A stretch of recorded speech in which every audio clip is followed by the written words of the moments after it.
But if I lay down and I play dead and I stay dead, maybe you'll get sick of being the monster out of my head, under my bed. Think you're something out of my nightmares, standing right there.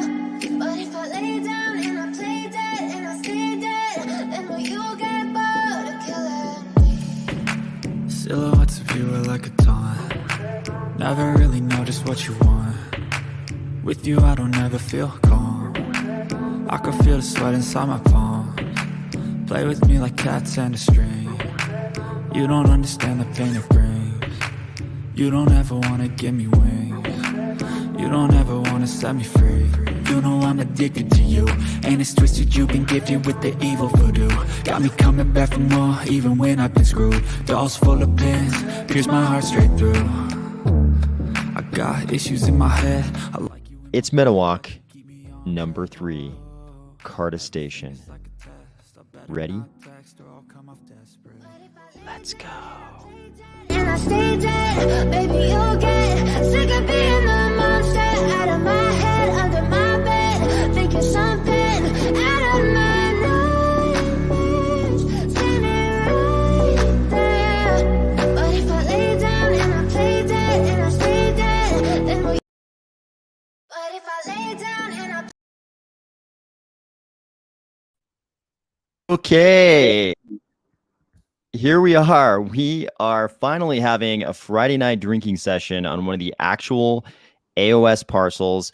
I'm going to pull up the screen so we can see what's going on in Carda Station. While I'm doing that, let me know in the comments where everybody's from. I always like it when we have a very international audience. The time of day we're doing this right now, probably not conducive to certain parts of the world like Europe. I know we've got a few people, but let me know where you're from while I'm pulling up the Carda Station screen.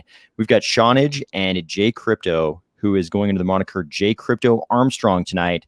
Not for BitBoy, not for Ben Armstrong. This is a Neil Armstrong thing. That's his name, right? J Crypto, Neil Armstrong. Is that his first name? Or am I confusing astronauts?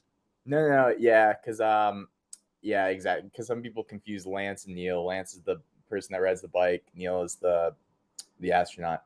But Ben, dude, it's funny because I did meet Ben with Subcritical. We were at a steakhouse, and Ben walked by us, and we were like, "Whoa, that's BitBoy!" And then we talked to BitBoy for literally like one full minute.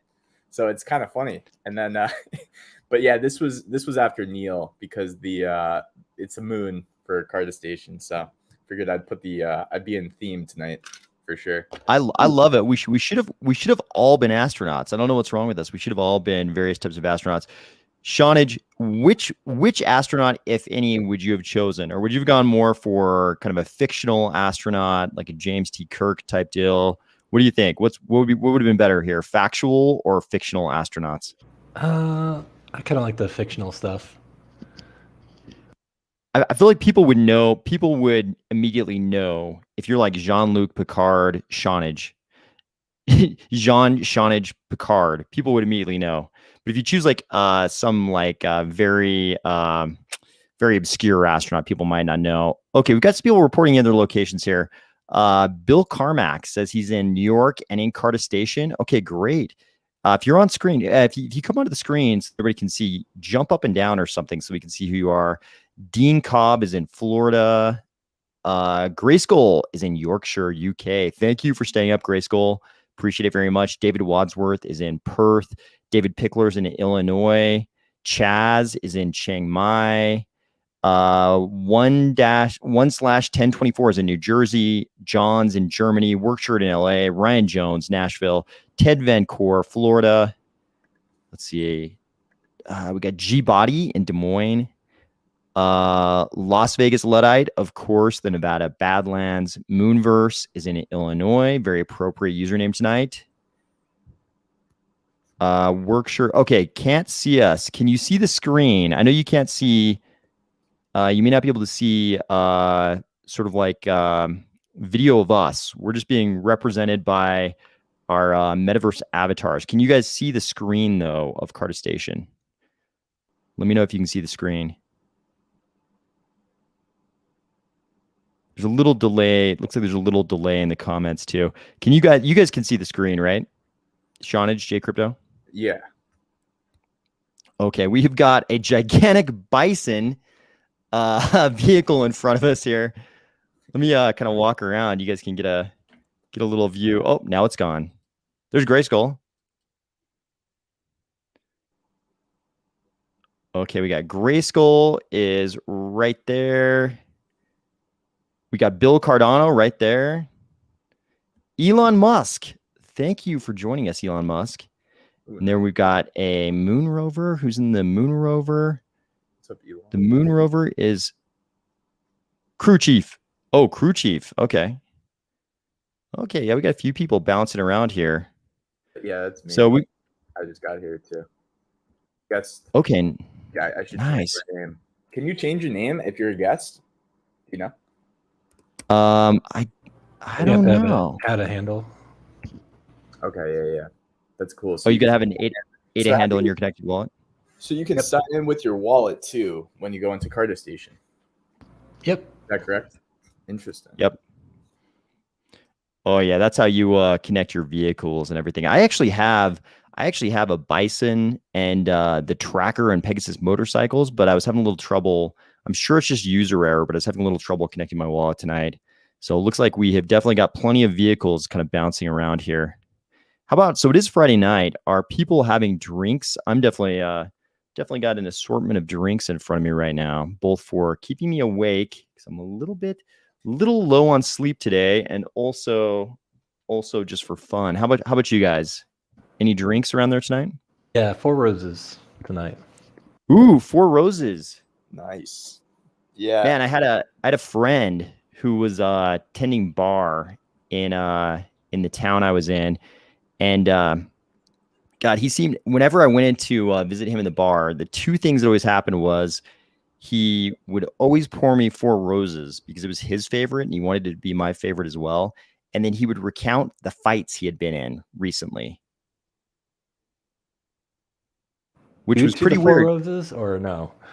No, I don't know. Maybe. I mean, he's telling the story. So of course the fights were always the other guy's fault. And these are fights like when he was the bartender, like the bar was a really nice bar, but it would get crazy and security would end up in these little scuffles, and he would jump out from behind the bar and get involved in the scuffles because he was like, it was his shift. And he's like, the more fighting goes on, the fewer drinks are actually going to be bought.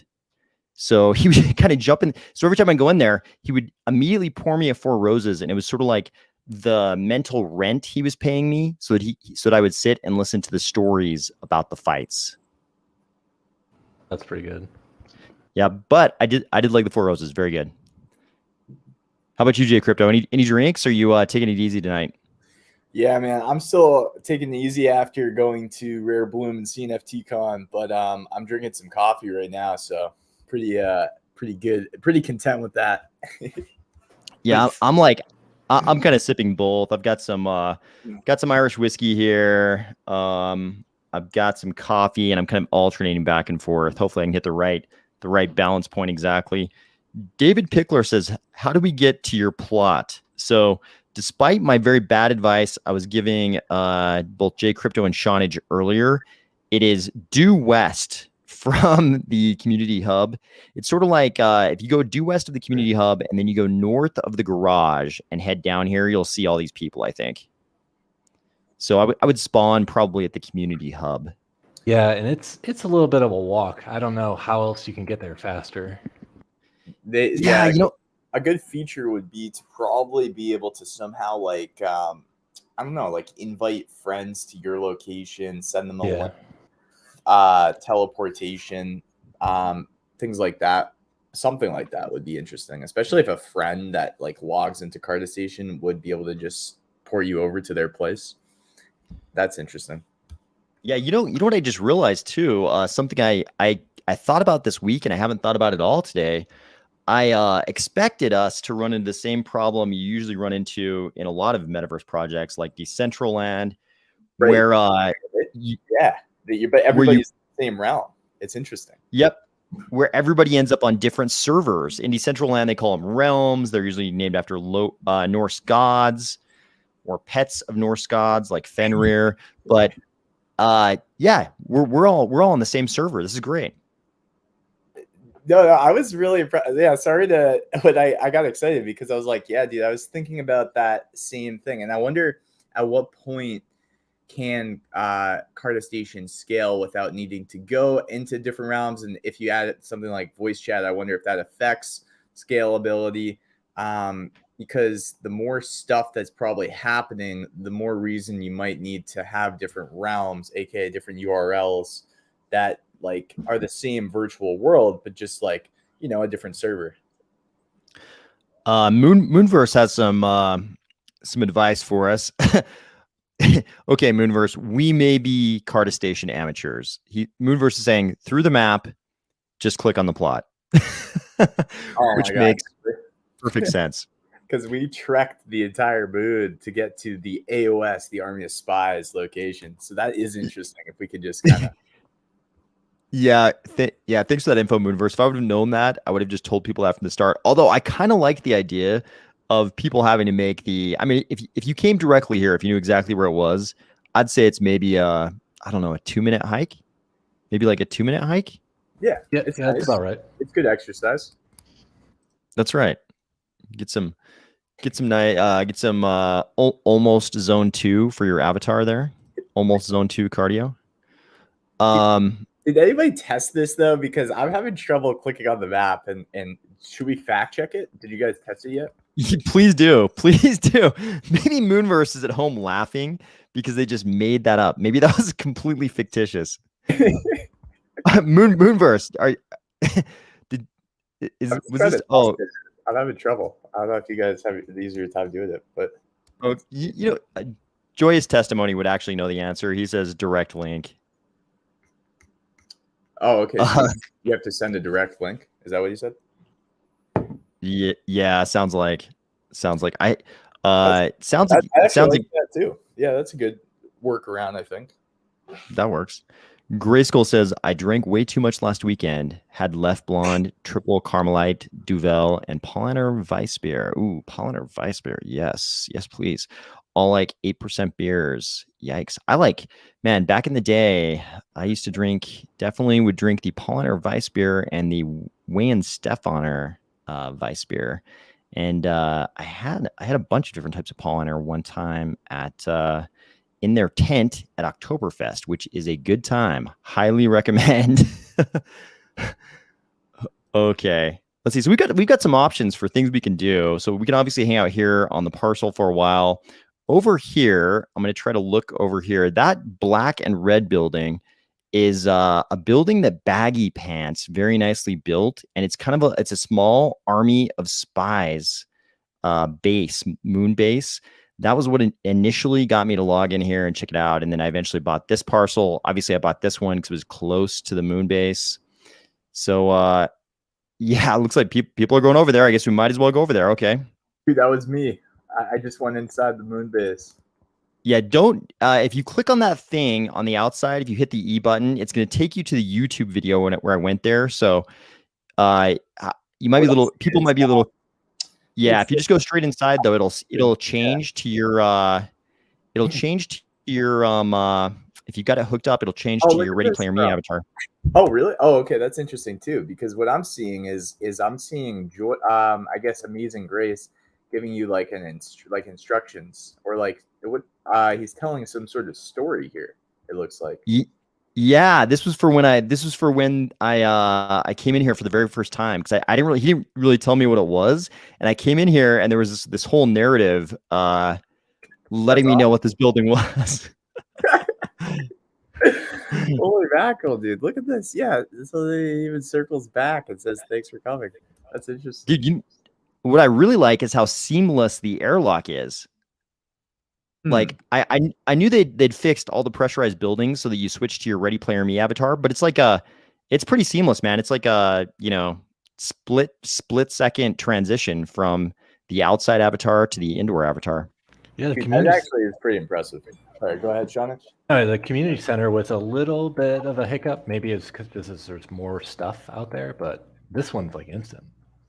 Yeah, yeah, that makes sense. Maybe they're generating all the assets inside the community center, and that's delaying the avatar transition. Yeah, that's good attention to detail that they would just make it so that way you could still change into your Ready Player Me avatar. Yeah, So what is they're this? What about Bill Cardano? Do you guys see him with his little Ada knot? That's pretty cool because I remember when they did those. I think it's an Ada knot, right? Or no, it's something. Is it a minion? Is that what they're called? The minion NFTs? yeah, those are minions, I believe. Yeah, Japper's got one right here too. Yeah, that's really awesome. Here, Pat. Yeah, that's pretty cool. Okay, can somebody in the comments tell us? I think you can take multiple people in the bison. So I could be wrong about that, but I think whoever has the bison could have a bunch of people load up. You guys could take a ride inside that bison. Moonverse and Joyce Testimony tell us those are Ada minions. They had a really awesome demo video when those came out. It was like a really well done video of the minions on the moon. Yep. Yeah. Shadi says, I love Carda Station. Man, definitely have to give credit to Carda Station for being one of the few Cardano metaverses that you can actually walk around in. There's a lot to be said for that. Because I mean, we still don't know timelines. I mean, let's talk timelines. What is everybody's best guess as to when the various Cardano metaverses will actually be playable like this? The other ones. Dude, so like I've been saying this for like the last 4 or 5 months, but I do think virtual will have something playable and Pavia will have like an agile kind of plan rolling out something this year, and then like it'll be an event, and then they'll probably just have a few more events before they go live. And their roadmap kind of like exactly shows that too. And then Virtua has been talking about having the crib event this year, so that way we can first start to use Virtua like in our plots and do stuff at least like prematurely, but also they're going to add stuff over time this year. So I do think those two will be coming. The rest of them, I don't know if I could see anything else coming this year, to be honest with you. Yeah, that's right. I guess we do know like fairly exact timelines for Pavia, all the Central Plaza stuff, and for Virtua. I think Virtua should be coming up really soon too, right?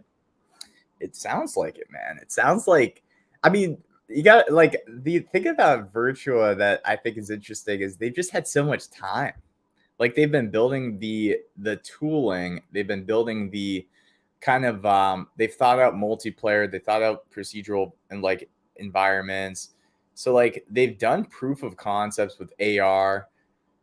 They even have like proof of concepts with like fan caves. So now it's like just kind of generating Cardano Island and putting it all together. They've had more time. Yeah. Yeah, that's true. Yeah, it's easy to forget they have such a head start on everybody. Good for them. I mean, they saw that there was some reality in the metaverse use case, I think, a lot earlier than almost anybody else, at least anybody else who got involved with crypto. So good for those guys. Workshirt says 2 years. Who do we think will be last? I guess we shouldn't talk about that. That'd probably hurt some feelings if we tried to guess who would be last. But I guess you could just line that up with whoever you think is the most ambitious, right? Whoever has the most ambitious project is probably going to be last, right? Yeah. Well, I think a good question I would want to ask you guys too is like, who else are you excited for? Because for me, I'm also excited for Cornucopias. I'm also really excited for Clay Nation. I'm also really excited for Cardania. So like there's others that I'm just really excited for. I just think that they probably won't be rolling anything out in my mind from what I've seen or heard that's like going to be either an event or a playable like metaverse probably this year.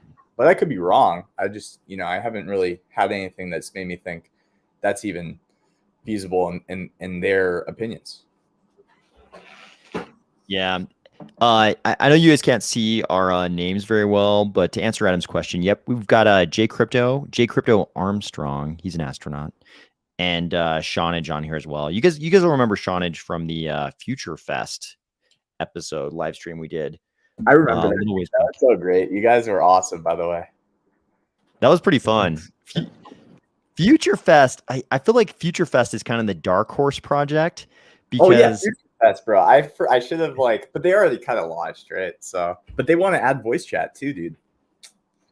So that's awesome. yeah, Like proximity voice chat. That would be hilarious. Yeah, that's exactly my question with the concept, with the density of people in a small space. How do you what's the parameter? How do you parameterize the proximity of the voice chat? Oh yeah, dude, they've thought about it. Like you're gonna have different places that are easier to do voice chat than if you're like right next to a stage. There's probably gonna be ways to like cut out the music if you wanted to enter into a party. Things like that. Yeah, groups make sense. Maybe voice bubbles like we had for the text chat in the Cardano Summit Metaverse last year. No, that's actually a really good thought too. Yeah, you could do voice bubbles. That's actually really interesting. Dude, Adam Olson usually has the most hilarious comments on these live streams.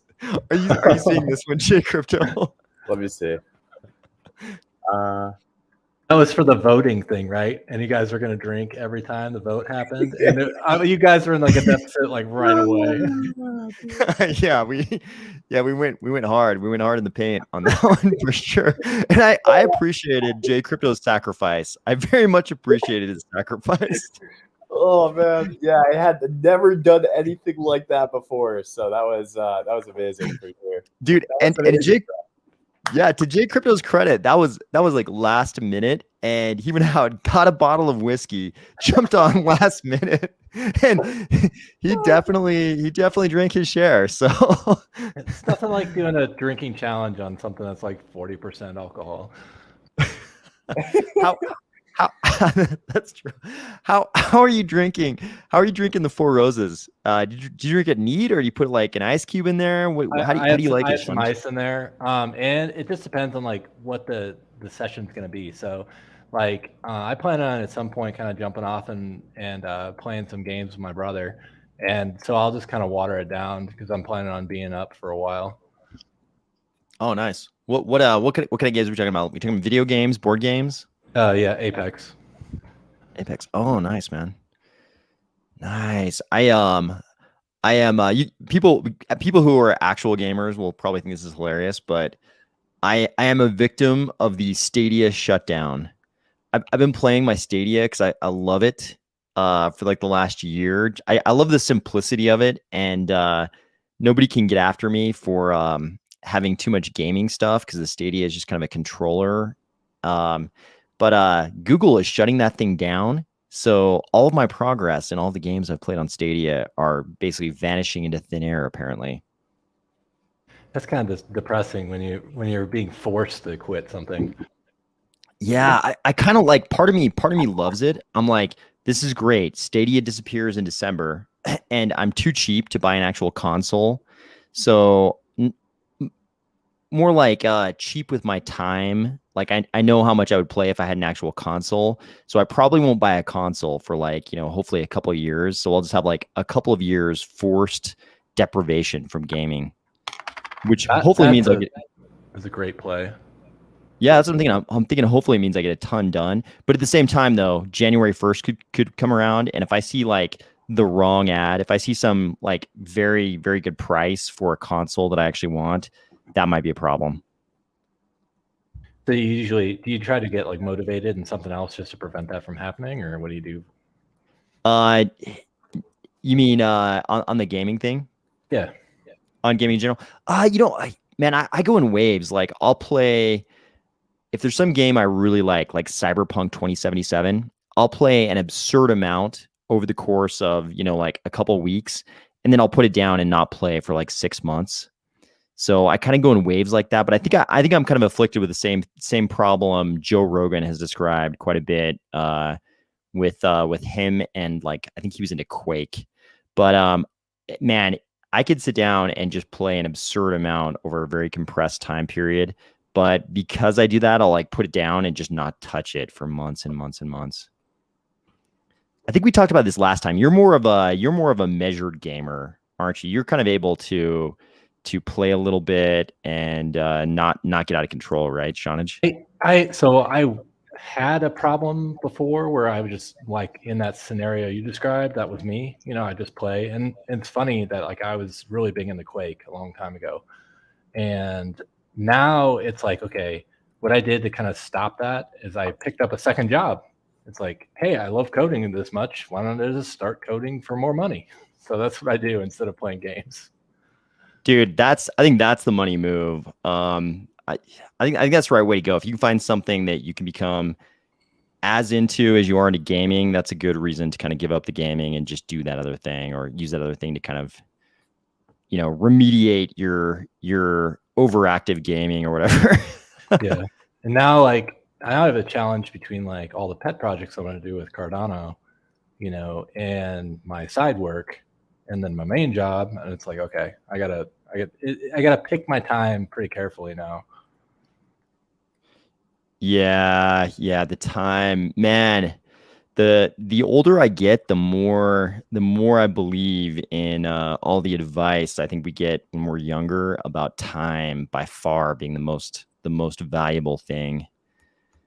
So that time, controlling your own time, that's a hard part. Moxic Waste says, J Crypto, this conversation makes me think of the anime Overlord.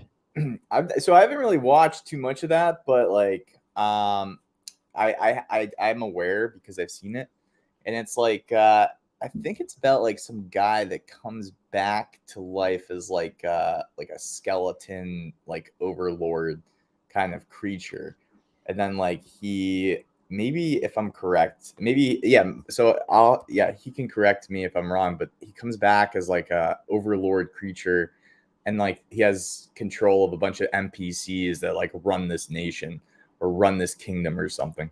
So I think it's like something like that. Shout out to Moxic Waste though. I try to keep this like so apolitical, but right now I'm so tempted to make some political comparisons about a skeleton coming back to life and running the nation through NPCs. Yeah, no, exactly, dude. It's very interesting.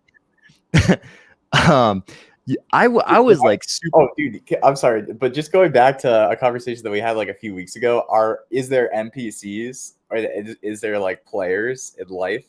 I don't know, bro. Like after going to CNFT Con, do I think there's NPCs? I think like I wouldn't say exactly yes, but I think like the spectrum has moved towards there might be NPCs like a little bit further, like an inch closer to like, yeah, there might actually be NPCs actually. Just kind of running society a little bit. But dude, I thought you were gonna say the opposite. I thought you were gonna say we should talk about David Pickler. We should talk about this, but I thought you were going to say the opposite. I thought you were going to say people seemed so individualistic and crazy at CNFT Con that they couldn't possibly be the Cardano community for sure. But like just going to like hotels and like just going to these places, there could be conversations I had that either the systems were so well designed that different like it was a Chick-fil-A effect where like different bellhops, different people that worked for these massive casinos, they just seemed so aligned with each other, like in their wording, in their language. So it was just kind of more from that angle. Oh, gotcha. Yeah, Vegas is actually kind of man, there are a lot of things you can say about Las Vegas, but for sure, man, the way that town runs, it like very much strikes me as like a well-oiled machine with many different cogs, but they all sort of speak the same language. They're all part of the same system, and everybody understands that it's one big system. Vegas is a very interesting place. I've spent a little too. Yeah. I've definitely spent a little time down there for a really specific reason that has nothing to do with with gambling or any other reasons that people normally go to Vegas. But yeah, Vegas is a hell of a place. So David Pickler says just watched Edge Runners, was pretty great. I was so amused. I was so amused when Yarrick said, I can't remember, it was a pretty general question. I think I just asked him what kind of media he consumes. And immediately he was like, I would like to watch Edge Runners. Dude, that was such a great interview, by the way. Dude, I mean, I think that dude, I think anyone could interview him and it's going to be a fantastic interview because he's a very interesting character. I don't know, until he did this recent sort of media run, I don't know if people realized what an interesting guy he is. He can talk. He's got that same effect that you do and like Charles does, where you can just go broad into like a million different places. Dude, thank you for putting me in the same company as them. I would I would push back on that a little bit. But dude, I mean, no, but bro, we could talk about Vegas and NPCs, and you could say, well, actually, I've had a specific reason for going to Vegas, and that's exactly what Charles kind of does, right? He's like, any subject that comes up, he has some context on it that like gives him like a story that he could tell. It's amazing. Yeah, I think there are guys like that, and like guys like Charles and Yarrick, they realize something about human beings, right? And I'm sure they would be able to put this much more eloquently, or maybe they would totally disagree with it. But I think in my mind, what they understand about human beings is that you need to emphasize what you have in common with every other human being, not what distinguishes you from them. Because like I see a lot of people, they'll meet someone who's, maybe different from them in a lot of ways. And instead of talking to that person about what they have in common, they talk to that person about what is strikingly different about the two of them. And, sure, there's a place for that too. But I think the people who are really good at dealing with humans are good at picking out the things that they have in common with somebody else, no matter who that person is. Like with Yarrick, Yarrick can tell you stories about going to a high school in Oklahoma where there are cowboys. You know what I mean? And it's like he could probably tell stories that would resonate with, very rural Midwestern Americans. You know what I mean? Right. And he would probably tell those stories as opposed to talking about how different, his background might be from theirs. I don't know. That's what strikes me about the guys like those. I think they could sit down on a train. They could sit next to somebody on a train and find something the two of them love, as opposed to talking to the person about how different they are, Yeah. I think there's an element to that definitely works when you're like, I feel like Charles and are like so different though, because like what Charles has done by doing his live streams is really, he's like been developing like a course like army of people, like by educating constantly and then connecting with a wide variety of people by telling these different stories that show that he's similar to different groups at the same time. But the same like theses around like the tech and Cardano also get in there. So it's like he can relate to people while kind of storytelling what it is that makes Cardano like from his standpoint just a really great product and why they've done things the way that they have. So he's definitely mixed in like a broad, he's like been able to connect broad but around the tech, which is really interesting. Yeah, man, I when this is all said and done, I mean, we're in like this very particular time in crypto where everybody is kind of treating it as a zero-sum game, and nobody's. Oh, did get rugged? Did AOS leave? Oh no, dude, Shawnage, man. Dude, isn't this crazy? Just like watching all these people just fly it around and on vehicles. It's kind of cool. The one guy with the large vehicle, he's got something, I don't know, like you can interact with it and it just goes flying. Yeah, I saw that, bro. Like I think it's called the Bison. I looked up on JPEG Store. Somebody said that somebody's buying the floor. So I was like, all right, let me check the activity because that's kind of funny. But and I don't believe I'm like 99% certain we'll ask AOS, but this is not sponsored content or anything. So just it's just, you know, free journalism on Carda Station. But what's cool is the different vehicle names. So the Bison is like this wicked large one, I guess, and then they have like 4 or 5 others. Yeah, I'm trying to look it up on JPEG store. It's like Carda Station inventory, maybe. Let me see. Carda, because I had it up a second ago and then I exited it out. Yeah, Carda Station inventory. And then Carda Station are 2 words.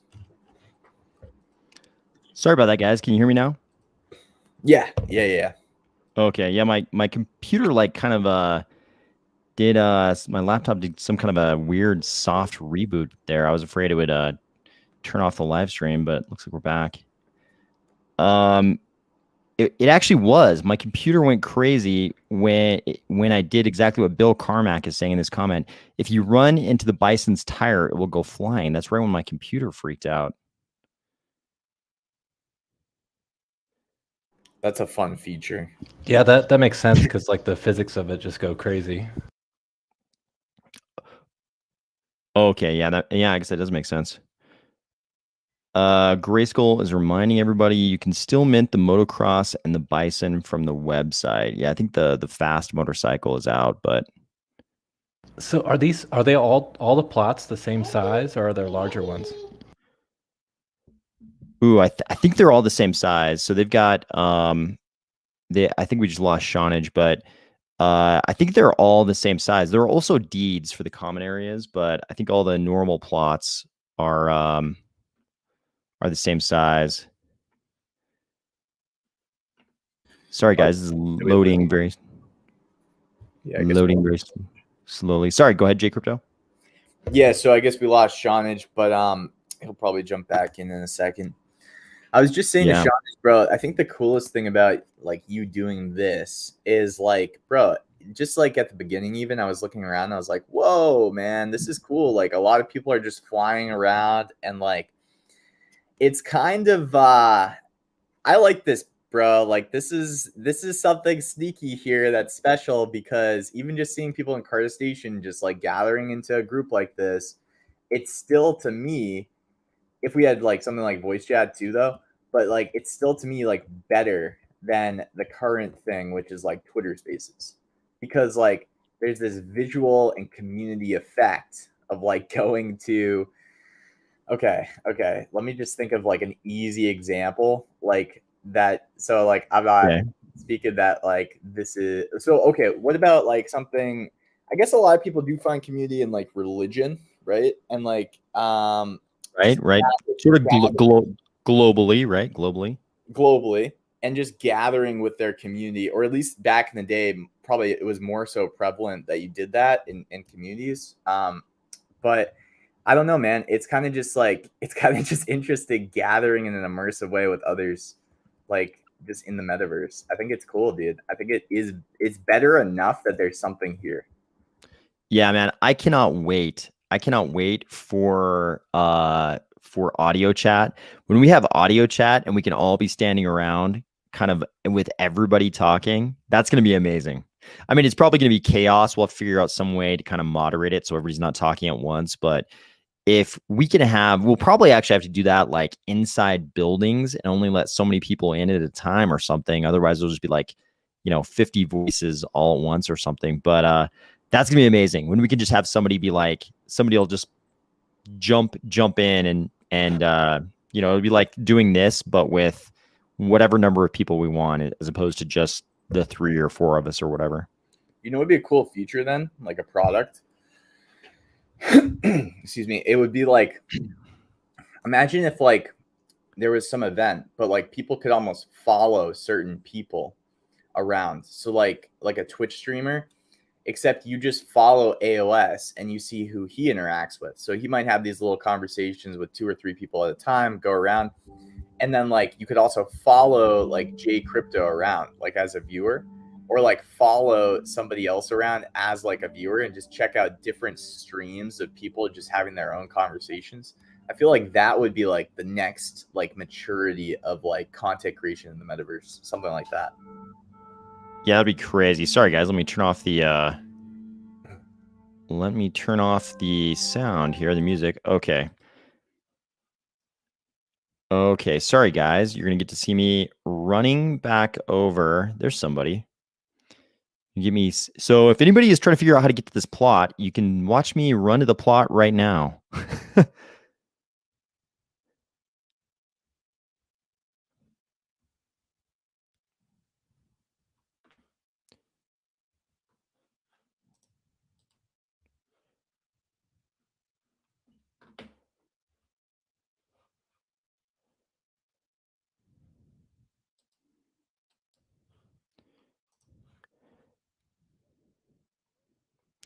Jay Crypto, you still there?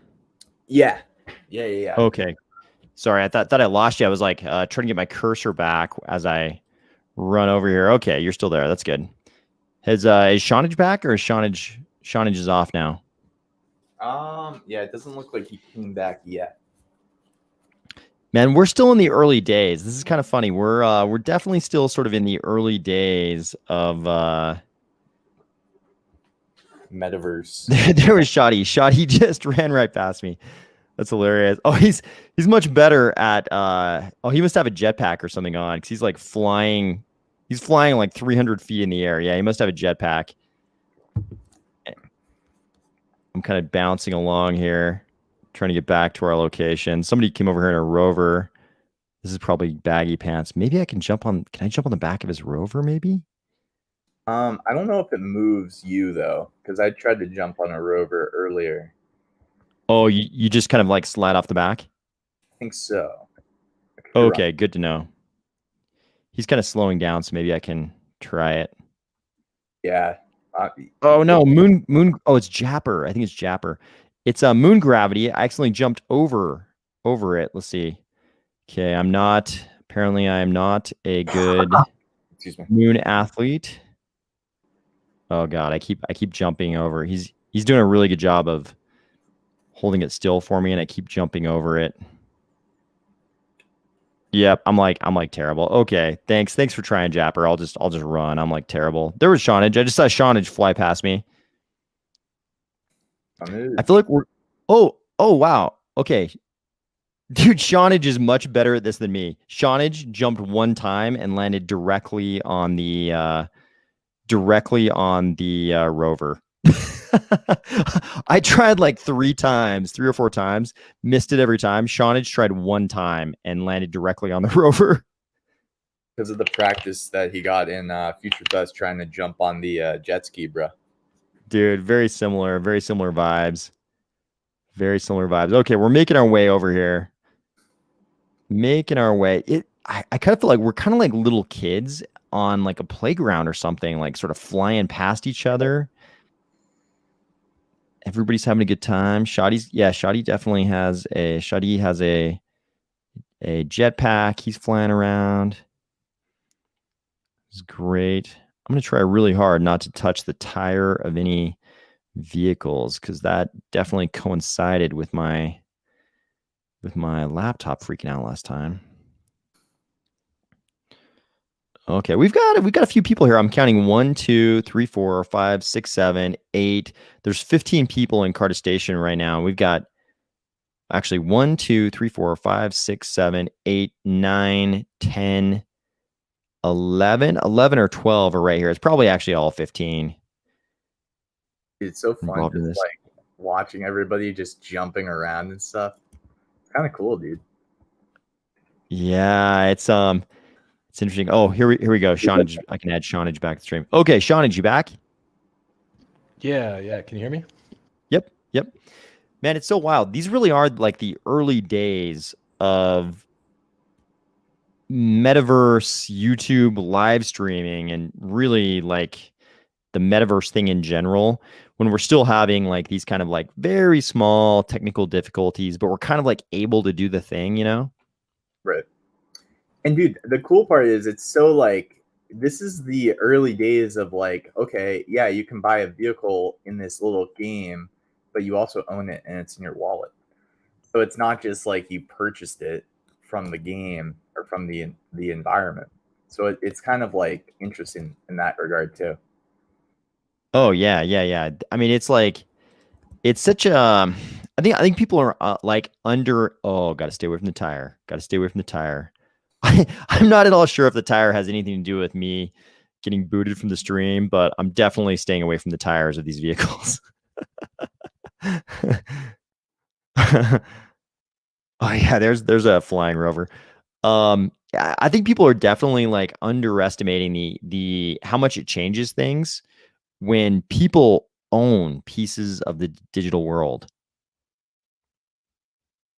You know what I mean? Big time, bro.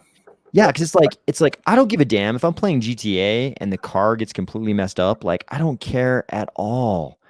But if that were an NFT I owned and there was some kind of like permanent damage to the car based on what I did, my behavior is gonna be completely different.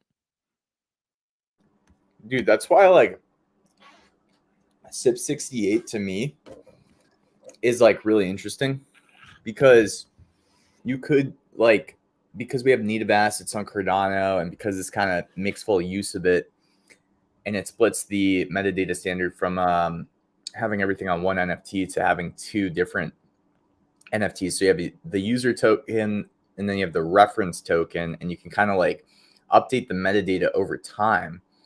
There's a lot of flexibility there though. Like you can design different ways that happens. I think you could do things like durability and like have it like reflect. So that way the user token doesn't change much, but if your car gets destroyed, maybe you need to repair it somewhere. And maybe you need to use like, I don't know, whatever the native token of Carda Station is to repair it, you know? And like, will people want to do that? Well, it might be a hassle, but some games you could actually like make like gamify the economy that way. So I think we're going to see like all different shades of leveraging that when it gets rolled out, man. Yeah, man. Dynamic NFTs. Can you imagine the big game studios, how crazy they could get with microtransactions if they understood dynamic NFTs? Like they whether people like it or not, like the game studios eventually will figure this out, and it'll be like, oh, you messed up your car. You definitely have to go to the repair shop. That is, whatever, $2. I know.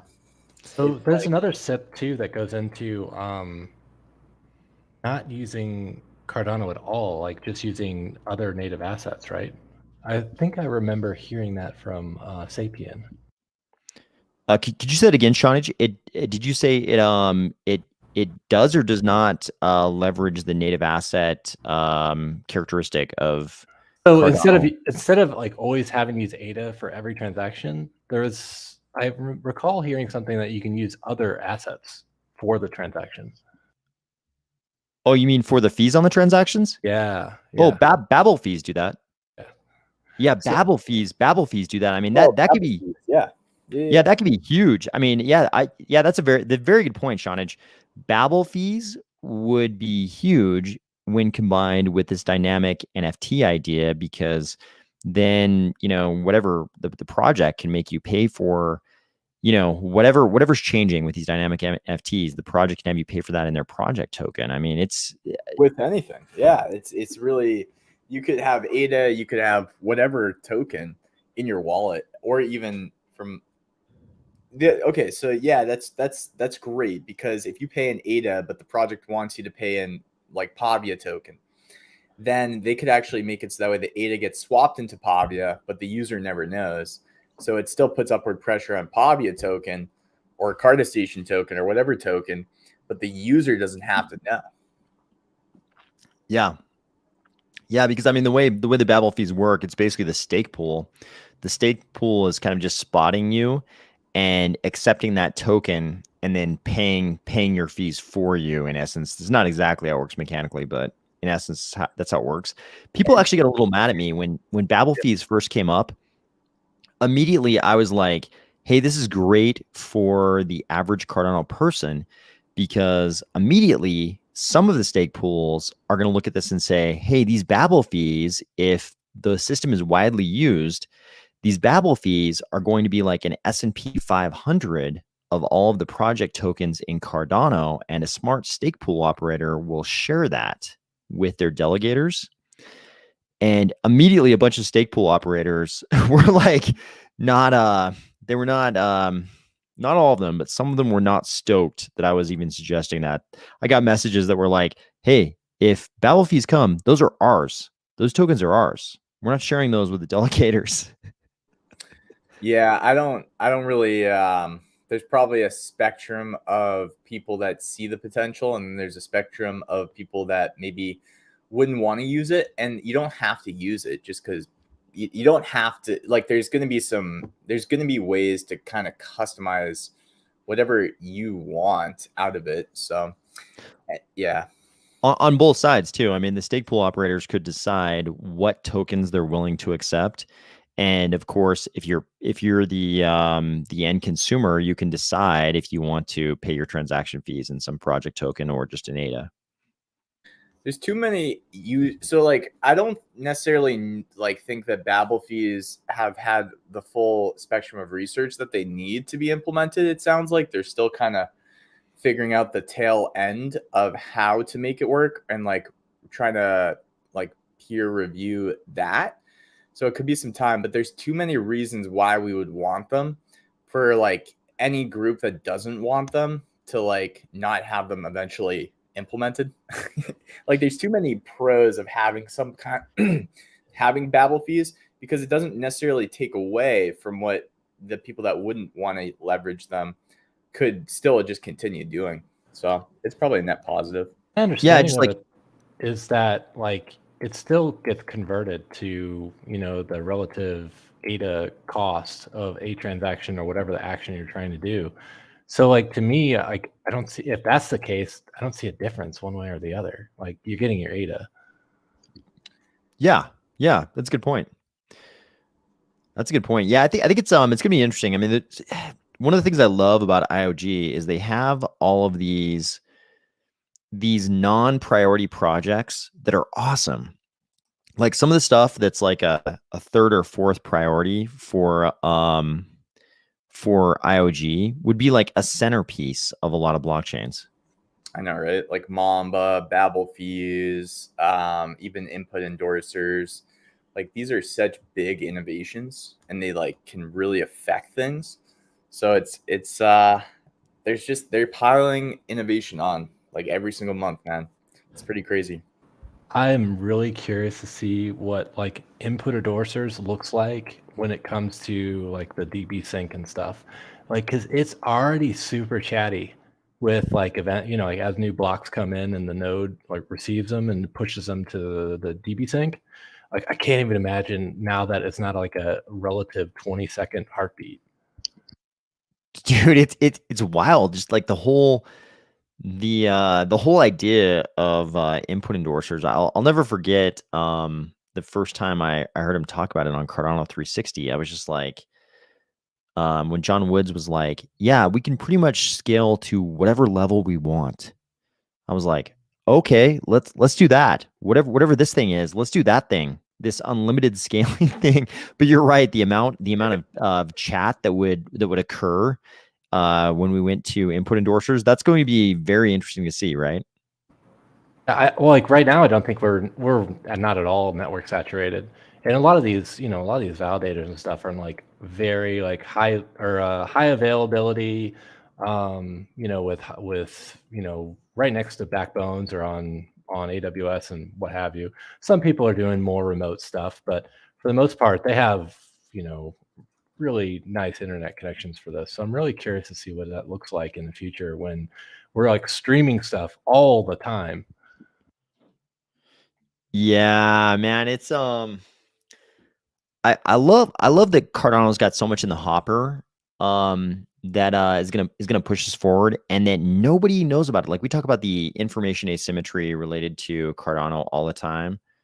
Oh man, I was afraid that bison was gonna land on me and kick me out. I just saw a bison shadow flying through the air. But I love that there's this information asymmetry, and nobody outside of Cardano pays any attention to our technological progress.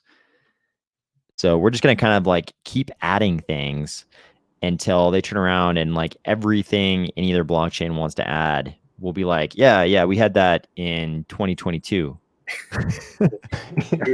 So like, No, you guys don't even have NFTs. No, or smart contracts. they'll be like, when are you getting NFTs?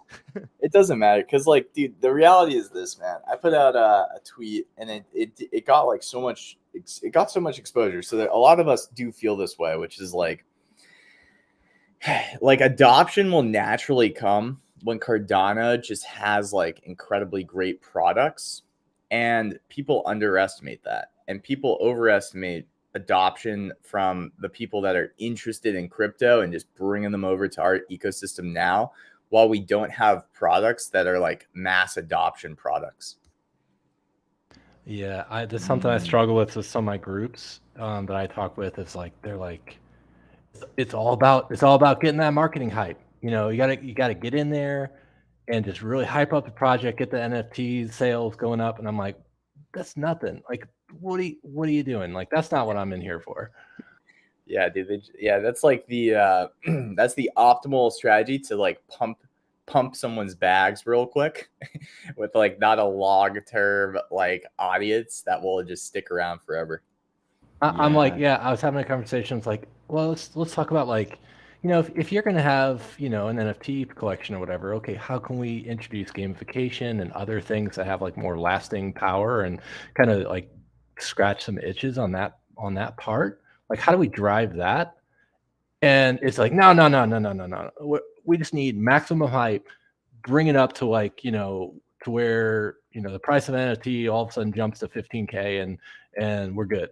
I'm like, all right. Hey, you guys want to head over to a few people keep telling me we need to go check out the garage. You guys want to walk over to the garage real quick and check it out? Yeah. So keep going on this topic. So I'm you guys. I think you guys know which one. I'm the red guy standing out here in the street. I'm gonna head toward the garage for anybody who doesn't know where it is. I don't know how to get into it. I know where it is though, so I'm like half useful. Luckily, we've got some people who know Carda Station very well in here with us, so they know. Yeah, I mean, I'm amazed how many messages I get, and they're like very serious, asking me to join blank pump group, and like they actually use the term pump group with like no shame whatsoever. I know, dude. They should really, yeah. So like some people are in crypto, especially, dude. It's part of the culture of being shameless around like those kinds of words in like certain communities in certain circles. But I think what's interesting though is like what makes sense to me and why I'm not, I don't fall in that side of it, is because if we're looking at like the long term potential for crypto or Cardano, then like we need to recognize the difference between end users for mass adoption and like investors. Because like a lot of us are funding projects or are investing into Cardano essentially, and we're not necessarily going to be the end users of these products or of Cardano in a mass adoption sense. So if we want to just pull in more investors into our community right now and have them be customers as well of these products, I don't think that's sustainable.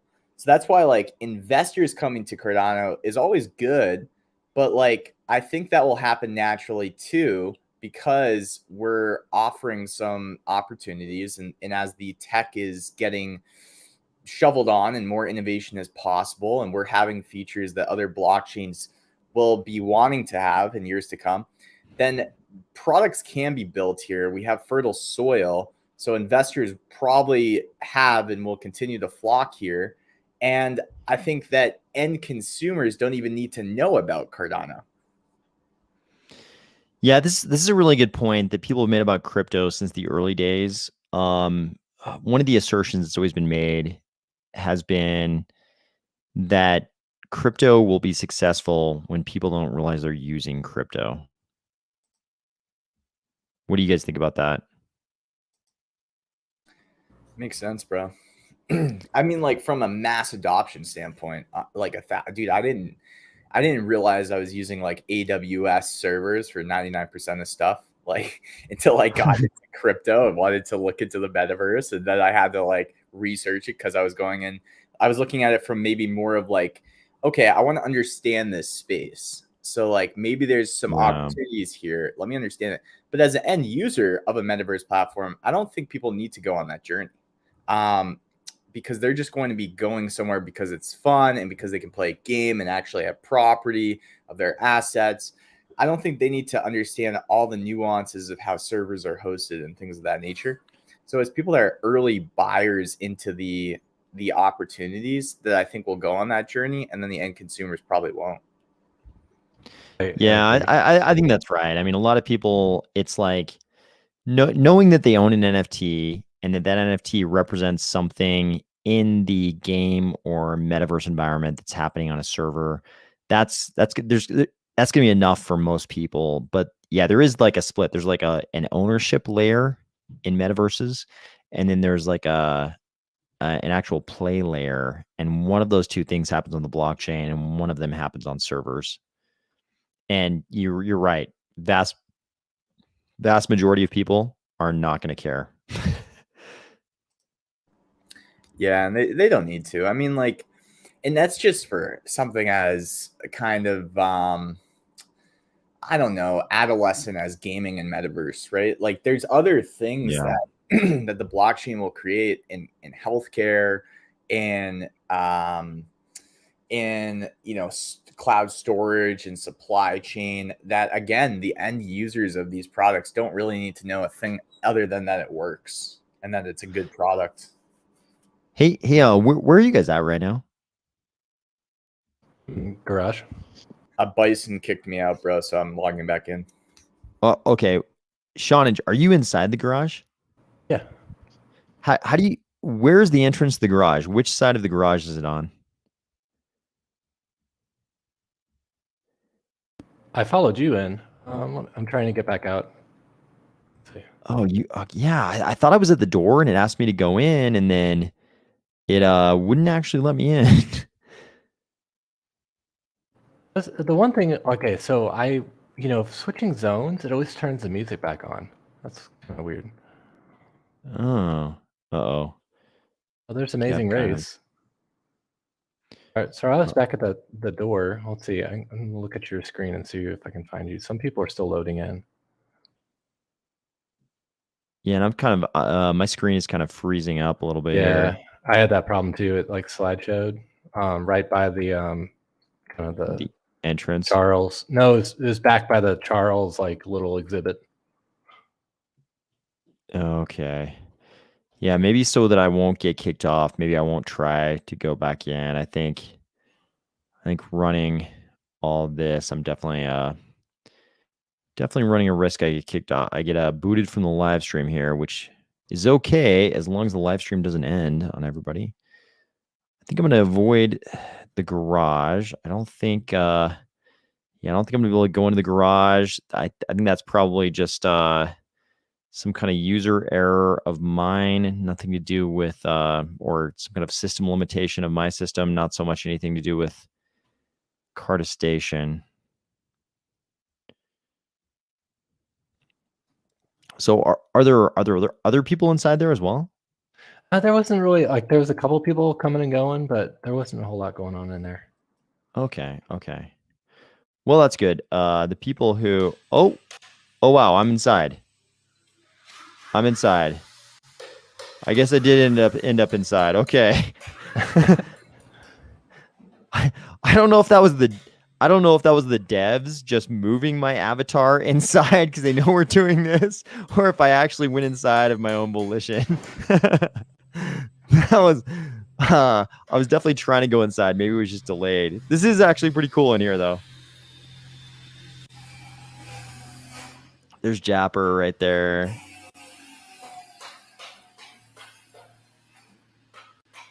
Wow, this is very busy. It turned on that's the music, so you can turn that off again and it'll be okay. Oh yeah, that's right. Okay, let's see if I can do this without oh yeah, you're right. That is the music. Okay. Okay, yeah. Actually, the sound effects were pretty good. I mean, it sounded like a garage. So, yep, there you are, Shawnage. Yeah, I think like in the long run, like where the servers exist and like people won't know anything about that. And I even think like the whole wallet situation we have now is gonna. I feel like it has to be to improve before mass adoption, or it has to become like almost a transparent thing. Yeah, I think you're right. It's like, man, a really big step forward was finding an alternative to non-human readable addresses, like basically incorporating human readable addresses through, all the ways different blockchains have done that, from ADA handle to unstoppable domains to ENS, whatever your flavor of human readable address is. That was a pretty big step. But yeah, I mean, the whole wallet thing's gonna have to change for mass adoption. It's Dude, so like, can I make a quick point too on that? It's yeah, about SIP 68. So there was yeah, a thread today that Alice posted because SpaceBuds had this thing called SpaceBuds Identity, but it won't be compatible through the migration. And when they're like leveraging SIP 68, you can make it so that way you can actually have like some identity features in your NFT, which is kind of interesting. So like if there's, an NFT that's not an ADA handle, but you wanted it to represent the same name as your ADA handle, the user or the owner of that NFT could flexibly change that metadata and maybe incorporate either links to your socials or things of that nature, or just like give it a name.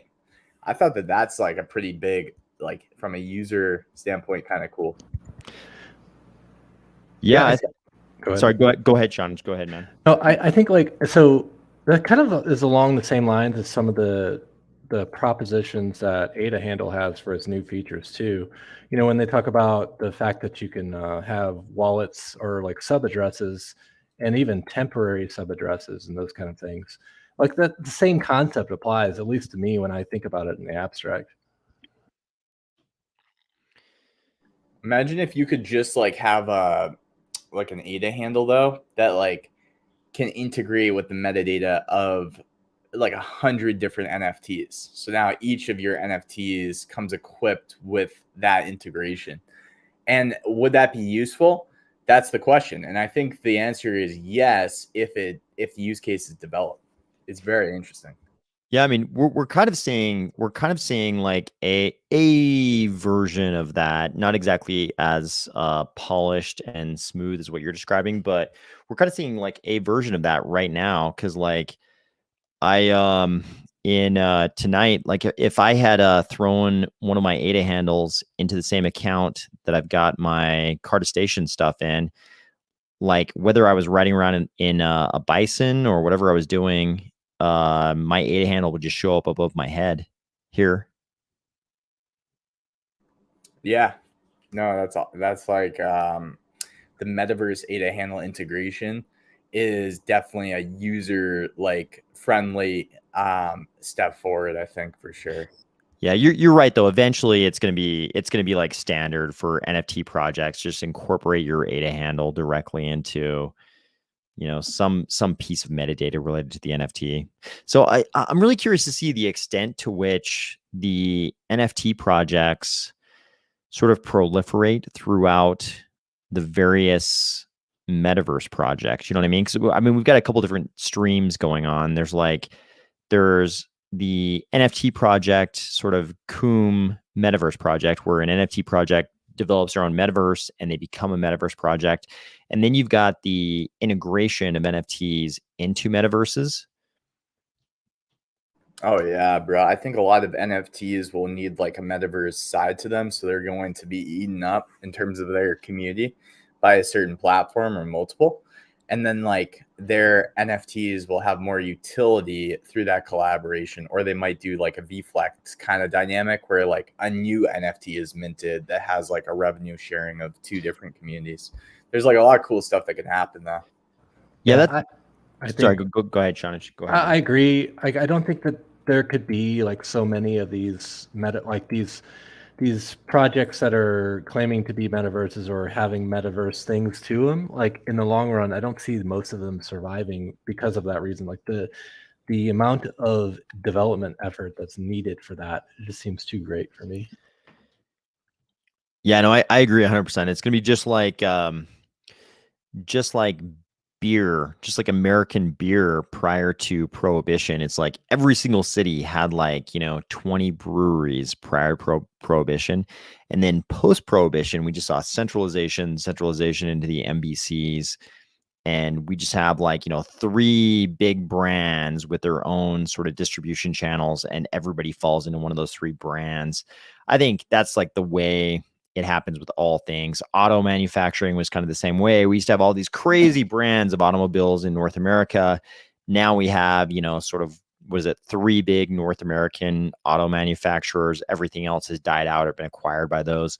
I think the same thing will happen with metaverses, and all the NFT projects will kind of end up, partnering with those metaverse projects, or maybe, some of the NFT projects, maybe their metaverse will become one of those main metaverse projects. Who knows? But yeah, for sure there's gonna be centralization, and they'll just have to partner with those virtual worlds, right? Yeah, dude, I think so. I mean, like, we've been seeing it sort of happen, and I think once people realize that their communities can have like an immersive like meetup, or they can just have more utility by having a metaverse kind of side to it, I do think like it's just going to be a natural feature that's desired by any NFT community. So like how it happens, where it happens, there might be people listening now that all the products out, they'd be like, oh no, I would never want to be in there. But there might be a product that gets built, aka like a new platform, or a feature in the current products that even they would eventually agree with kind of what we're saying, which is like there's too much value to be offered for it just not to be an inevitable kind of dimension to add on to what already exists, I think. Yeah, it's gonna be gonna be wild. I mean, it's gonna be wild to see what actually happens. Hey, should we go over to the community hub, see what's going on in there? What do you guys think? Sure. I don't mind walking. Yeah, we can do that. Okay, yeah, if everybody doesn't mind, let's go over to the community hub and check it out. This is kind of turning into a little tour of Carda Station, but I figure why not? We've got drinks. Oh, that was smooth. My exit was smooth, guys. Yeah, mine did a slideshow for a little bit. Dude, AOS, if you could like talk to one person for like an hour and like explain crypto to them, like but they had to listen and they were like actually trying to learn, and you think that it would make a big impact, who would it be? Oh man. Whew. So probably the right answer is my answer is not going to be the right answer, but probably the right answer is whoever you think is going to be the most important person in the EU or in North America or Asia outside of the CCP. Like those 3 people. Asia outside of the CCP, whoever's the most important person in Asia for this purpose, whether you think that's the next prime minister of South Korea who'll be young enough, a leader of Taiwan, a leader of Singapore, a leader in Japan, like that person, plus whoever you think is the next, big mover and shaker in North America, plus the person in the EU, whoever you think that person is going to be. Apparently it's not Truss. She's out, according to the Twitter trending headlines that was today. Short. Yeah, man. I almost like, just based on the headlines I saw, as someone who's obviously not in the UK, man, just based on the headlines I saw about her before she took office, I kind of like, things didn't seem right. You know what I mean? Did you guys have that same sense? I was watching some of the interviews and I was just like, wow, what is going on over there? Yeah, just the tone of the media about her made me sort of like, it was very different than previous occupants of her post. I kind of, something definitely felt different. I'm sure, you know, the people, oh wow, we're still in our spacesuits. We should be, That's what I'm saying. It should transition in a moment. Oh, there we go. Yep, I just transitioned. Not a new gender. Not a new gender for all of you wondering. I'm still the same gender, just different outfit. And then when I leave, I'll detransition. There's Shoddy. I like Shoddy's outfit. He still looks like Shoddy looks like he just took off his space helmet because he's got the Ready Player Me avatar. That's just like, it looks like a spacesuit, but he's got the head missing. Sean is just like me. We both got the helmet. We both wear the helmet because we're not trying to reveal our identities. There's Amazing Grace. Amazing Grace looks like a stand-up citizen. I look like a sketchy person who probably robs you on a scooter in London. And Amazing Grace looks like a stand-up citizen. Shoddy also looks like kind of a stand-up citizen, like kind of futuristic, kind of Dune-ish, but also a stand-up citizen. I look like the person who robs you on a scooter in London. Yeah, he's got like this bleached Harkonnen look going on with Shoddy. Yeah, he does kind of look like a Harkonnen for sure. John also looks like kind of a stand-up citizen. Like, I feel like John's not going to rob me.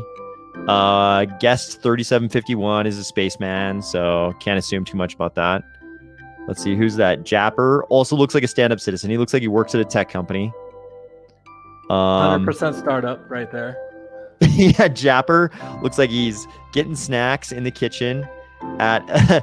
And then we got, I think I know who this is. I think I know who the person is who has the Army Spies ADA handle. That's not me. I've got about 8 different variations on the Army of Spies ADA handle. That one is not mine, and I've actually been in contact with that person, so I know who it is. But it's not me. I'm the one in green, in case anyone's wondering, in the green jacket. Bill Cardano also looks like kind of an artistic stand-up citizen, but also looks like he's not going to rob me. James Thomas, you look like I would peg as the person who would rob me. James Thomas definitely looks like the one who would do the robbing, but I because I'm wearing the helmet, I probably look like more of a robber even. I feel like he's your armed security. Yeah, Jay Thomas definitely looks very tactical. I like it. I like his tactical stylings. How about, is Jay Crypto in here? Did we lose Jay Crypto? I think we did. Maybe let me go back and check the live stream page. Oh, sorry guys. No, I was muted. I didn't know it. So I was you know where I am, AOS? I'm actually I'm the space guy on the other side of this window here, looking at who I should rob. Oh, you're guest 3752. Yeah, I'm just deciding who I should rob, you know? Yeah, I take it back. James Thomas does not look like he's going to rob somebody. He looks more like he's in The Matrix, which I like. Oh, with the sunglasses, 100%. Yeah, those are definitely some Neo-style sunglasses. I like his look. This is not this is meant to be very complimentary. I like his look. Yeah, dude. I think if me and the other guy in the spacesuit teamed up, we could probably like rob somebody. Like, dude, how did you end up on the other side of the glass? Are you? Yeah, man. I like it. Yeah. I like that you're just kind of surveilling. Oh wow, John Realfi just joined me, dude. Yeah. So we got the we're just trying to figure out, we're scoping out the scene, you know. John Real Film just moonwalked. Oh, I guess I could turn off the music. I guess we don't really need the music. I wonder if that's like an emote feature. I don't know. Let me go to the comments. Can anybody tell? One with the gray hoodie for the startup? Let's get that going. Japper, yeah, Japper is definitely looking like he's hosting a team meeting. Joy's testimony, let us know. I actually knew about this. Actually, J Crypto, you'll love this. This part of the community hub is actually called Armstrong Park. Oh yeah, nice. Dude. Oh, there's Elon Musk. Elon Musk is in there. Moonverse is reminding us these units will be minting this Sunday. These are the units in the community hub. Joyce testimony. See the 3 different size units that start minting on Sunday. By the way, this isn't. I should probably remind people. It's not, This is not sponsored whatsoever by Carda Station. They didn't even know we were coming until I announced it on YouTube. But I really appreciate the fact that they have an actually operable metaverse. So I thought, let's go visit Carda Station, see what there's to see. Yeah, dude, it's pretty cool that like we can just like kind of have an event here and just populate it and see how it goes, man. It's interesting. Yeah, I feel like this is kind of like I feel like it's like the early 90s and we're on like some kind of internet forum or like a mail list or something. It's like exactly what it is, bro.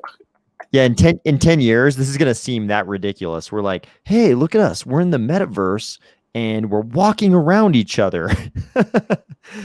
Dude, you know what I used really early that like I wish I used more than I did is so dude, I was on Musical.ly, which later got turned into TikTok incredibly early. Like I remember. I was just like one of the very earliest. I was like, what is this app?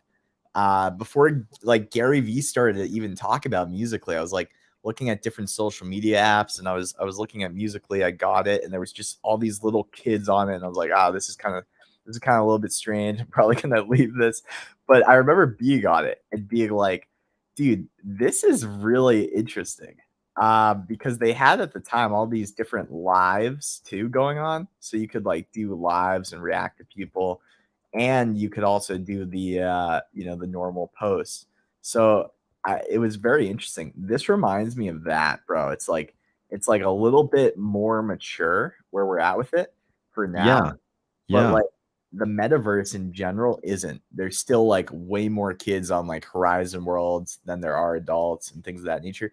So I just think that this is like the sort of same point that Musical.ly was before TikTok really took over. 100%, man. I remember those days when it was still Musical.ly, and I'll never forget the people who used to be on Vine were all pissed because they were like, "No, the micro short form stuff is Vine.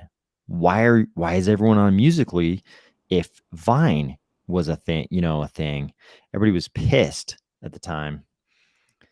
But yeah, Gary Vee he was way ahead of the curve on the like micro short form stuff. He was telling people to jump on TikTok when literally only like 9-year-olds were on TikTok. Yep. Respect. And people make fun of Gary Vee, but dude, I respect his ability to spot trends. I do too. This is okay. So I think they're gonna sell. I think they're selling off like these little box things all over this this community hub. I think there's like multiple levels, and I think earlier we had some comments indicating there were going to be some like social spaces you could buy even on some of the top levels. I'm really curious to see how this turns out, to see if people actually come to places like this to socialize. I mean, I guess we're doing it right now, right? Yeah, that is true. So what's the reaction? Okay, you guys, I presume you interact with other humans outside outside of the metaverse. Do other humans right now know that you guys are in the metaverse talking to other adults? Definitely not. Ada Sniper is a ninja. I like Ada Sniper's stylings. Ada Sniper is a straight like shinobi warrior. I like it. Okay, so J Crypto says no, he has not revealed to other adult humans that he is in the metaverse interacting with other people as a CGI avatar. How about you, Sean? No, not to that extent. Like I said that I was going to go on, something here, but She doesn't understand that. I was pretty shameless. I pretty much told everybody what I was doing tonight. They don't know, people who don't necessarily know about this channel or know that I'm like live streaming this, but I've been pretty shameless about talking to people about being in the metaverse, and I think they all think I'm insane. Yeah. How about everybody in the comments? Do other people in your IRL life realize that you're in the metaverse right now, hanging out with a bunch of other adults? I think Bill Carmack says, yes, I admitted it to my wife.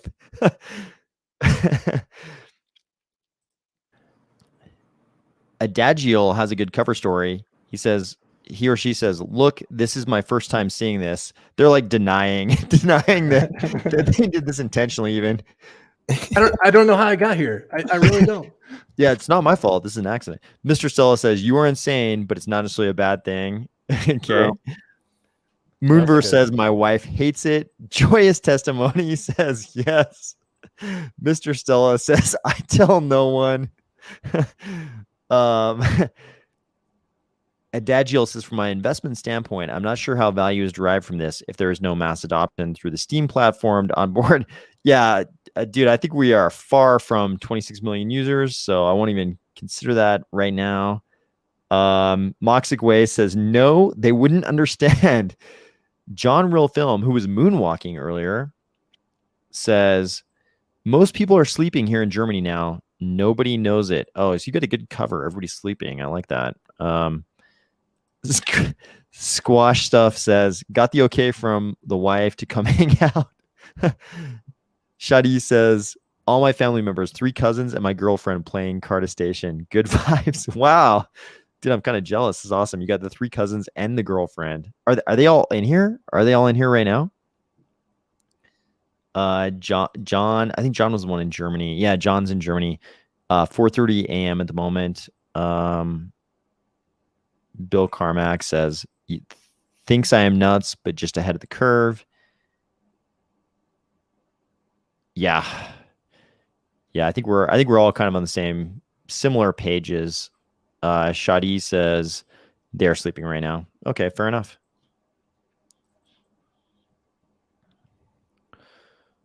Oh man. Yeah, how many people? We've got one. I'm counting 1, 2, 3, 4, 5, 6, 7, 8. I gotta right click into the cursor here so I can change viewpoint. 8, 9. Yeah, like we've got like 10 people. There's like 18 people in Carda Station right now. Just from my viewpoint, I can count like maybe like 10. Man, so what would you guys estimate? I'm gonna jump away from the mic real quick, but while I'm gone, estimate, what do you guys think this kind of event, how many people would come to this?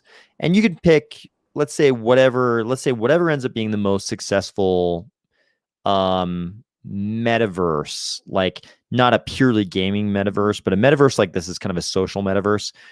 You have this kind of event, let's say 1 year down the road, 5 years down the road, and 10 years down the road.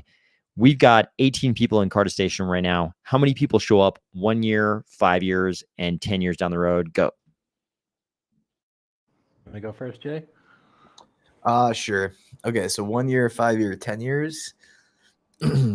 Okay, so if AOS is doing this in 1 year and it's in Carda Station or any other Cardano blockchain metaverse of his choosing, I think personally that he could see an event where there's like 300 to 500 people.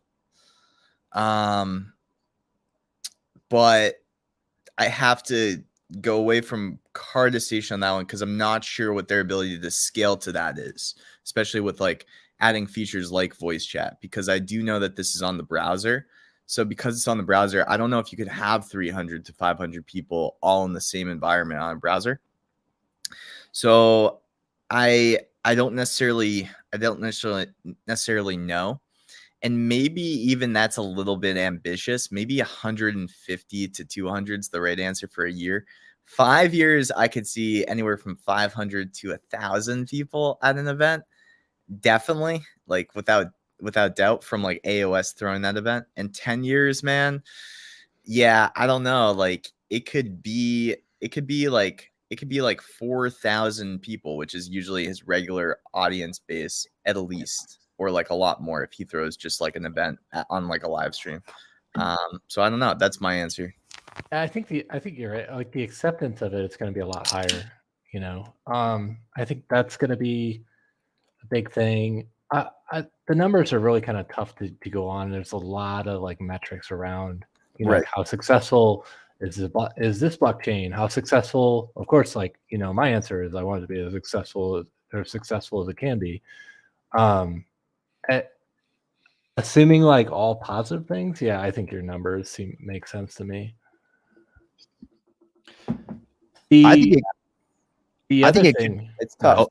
go ahead. Sorry. Go ahead. No, not at all. Go ahead. Like, so some of this stuff, like we've already experienced, like, so I hate to keep going back to like an MMO as an example of this, but I feel like it already kind of has that format, you know, or like in World of Warcraft, like, you know, if you're in one of the major cities, they have, you know, hundreds of people in there at a given time, and most of them may be idle or whatever, but you can actually see and interact with them and even see their chat bubbles and all that nonsense too. Yeah, no, I think it's I think it's not bad at all to compare our metaverse projects to those types of video games. I mean, we might as well be, I mean, this is crypto. Like we're kind of brash and ambitious, and we shoot for things that seem completely unrealistic to people outside of crypto anyways. We might as well just start comparing ourselves to those kind of projects and just shoot for that anyways. Like, to hell with it, right? Like, dude, you know what's kind of funny, bro? I think that like as soon as you add voice chat, like you could have like so many micro conversations that it does make sense for like a large amount of people to be in one metaverse platform. But I think so you know how like there's kind of a current demo of like people that like to talk about the tech, and then there's like a current demo of people that like to just kind of talk about the price action of things, and maybe like NFTs that are like maybe going to pump an alpha that will just create a little sentiment in our small little market. I think that the next kind of push that content creators will face when these things start to scale isn't either of those current groups of kind of narratives that people want content creators to like push. Like I get pressured on both of those ends from different groups of people, but I think the next one that we don't have yet is when we have a metaverse that's a game. I think people will be like, hey, you shouldn't talk about the back end of the tech or even like the price of the assets in that metaverse platform. What you should be doing is streaming games. You should be showing things that gamers would be interested in. So I feel like that's another pressure that we just, you see what I'm saying? Somebody just, yeah. Yeah, no, 100%. Like you're going to have people who really want you to pump their gaming metaverse project, and they're going to be like, no, just play the game and pretend like you're the Rad Brad. Do you guys know this guy on YouTube, the Rad Brad? Like PewDiePie too. Like you just like either PewDiePie. Of course, that's what they're going to want. They're going to be like, hey, stop talking about the impact of our gaming metaverse on the greater ecosystem. Just play the game. Just do like back in the old days, we call them let's play. It'd be like a let's play. Just do a let's play of, you know, this gaming metaverse. But and I think there is a place for that. I think a lot of people will probably do that, and they'll probably do pretty well. They'll do extremely well, I think. Yeah, people will enjoy that content quite a bit. But people will pressure us to do that because it will bring adoption to the game. So yeah, shit, I'll probably do it just because I like those. Like I like to watch those, so I'll probably do it just because. But I mean, let's face it, I would still probably what we would still do is we'd probably just play the game and we'd all sit around and talk about it just like we're doing now, and still talk about the greater ecosystem implications. Yeah, I think it comes down to the Babel fees and like whatever that is in like 3 to 5 years. It'll be Yeah. like the most technical, like the Rad Brad style playthrough ever. People will be like, "What the hell is this? This is the worst playthrough ever." See this car right here? This technology behind this car. Blah blah blah blah blah blah blah. And they're like, no, I just want to see you play the game, dude. The trouble with us too, we're like way too familiar with Cardano, so we'll know like, oh, I can tell that this this artist made this car because whenever he does low poly stuff, he always does this. Oh man, bro. Yeah, we're Oh gonna yeah, that'll be bad. get it our own way for those people that want us to just simply be a like an esports streamer. But No. hey, yeah.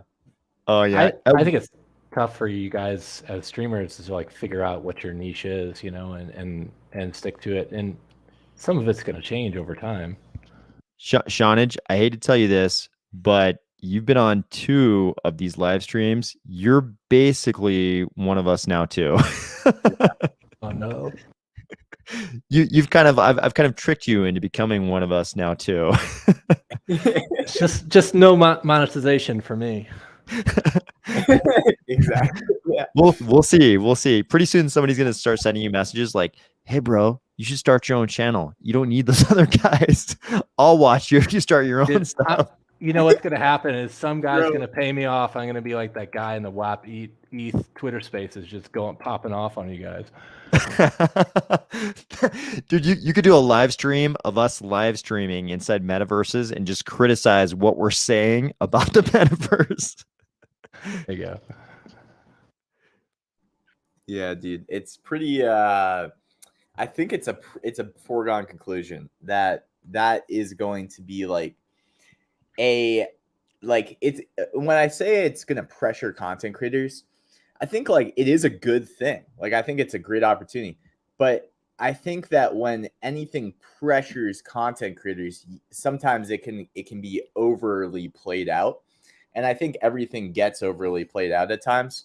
And like people want content creators to just talk about something because it's like an incentive that like benefits them, opposed to trying to learn about something or like going on the journey with you know, whoever the content creator is, like Joe Rogan, for example, to understand what he might be interested in a person of. So like there's just going to be always those pressures, and that's fine. Like I don't think that we succumb to them, but I am just like saying that's gonna be funny when people start saying like, hey, you should really just like start being a esports streamer of this like metaverse game. And I guarantee you that's gonna happen, man. Yeah. Oh man. Yeah, for sure. That's gonna happen. I think for me, people might disagree, but for me, it all boils down to authenticity. Like if you're doing stuff and talking about stuff that you really care about and you're really enthusiastic about, like you like it, then people understand that. Like people pick up on that. They understand that you actually like what you're talking about. But if you're just talking about something that you don't actually care about because you think it's like what people want to see, it rings so fraudulently with people. Like people really, they can smell that inauthenticity like 50 miles away. Yeah, and you can even feel the joy leave your soul as soon as you enter that place. It's really dangerous. That's why you need to just like stay true to like what you're interested in. But also, dude, like me and AOS, we talk about this a lot. It's like there is an element of trying to become a better content creator and become a better storyteller. So that way you can still make engaging content that works and like actually grows your platform, but you can still do it in a way that like you're doing it because you're interested in a certain subject matter. So like that's really the skill set. That's like the awesome craft of content creation that I'm discovering more and more now, actually. Yeah, dude. Yeah, no, I think that's all. I think that's all right. What do you like, Shawnage? Okay, when you're consuming like let's just be real general, like information about crypto, like you're a very, very well informed Cardano person. Like what are you looking for? Like when you open up your computer every day and you're like, you're like your dream content, just generically, like what are you actually looking for each day when you're trying to consume things about Cardano?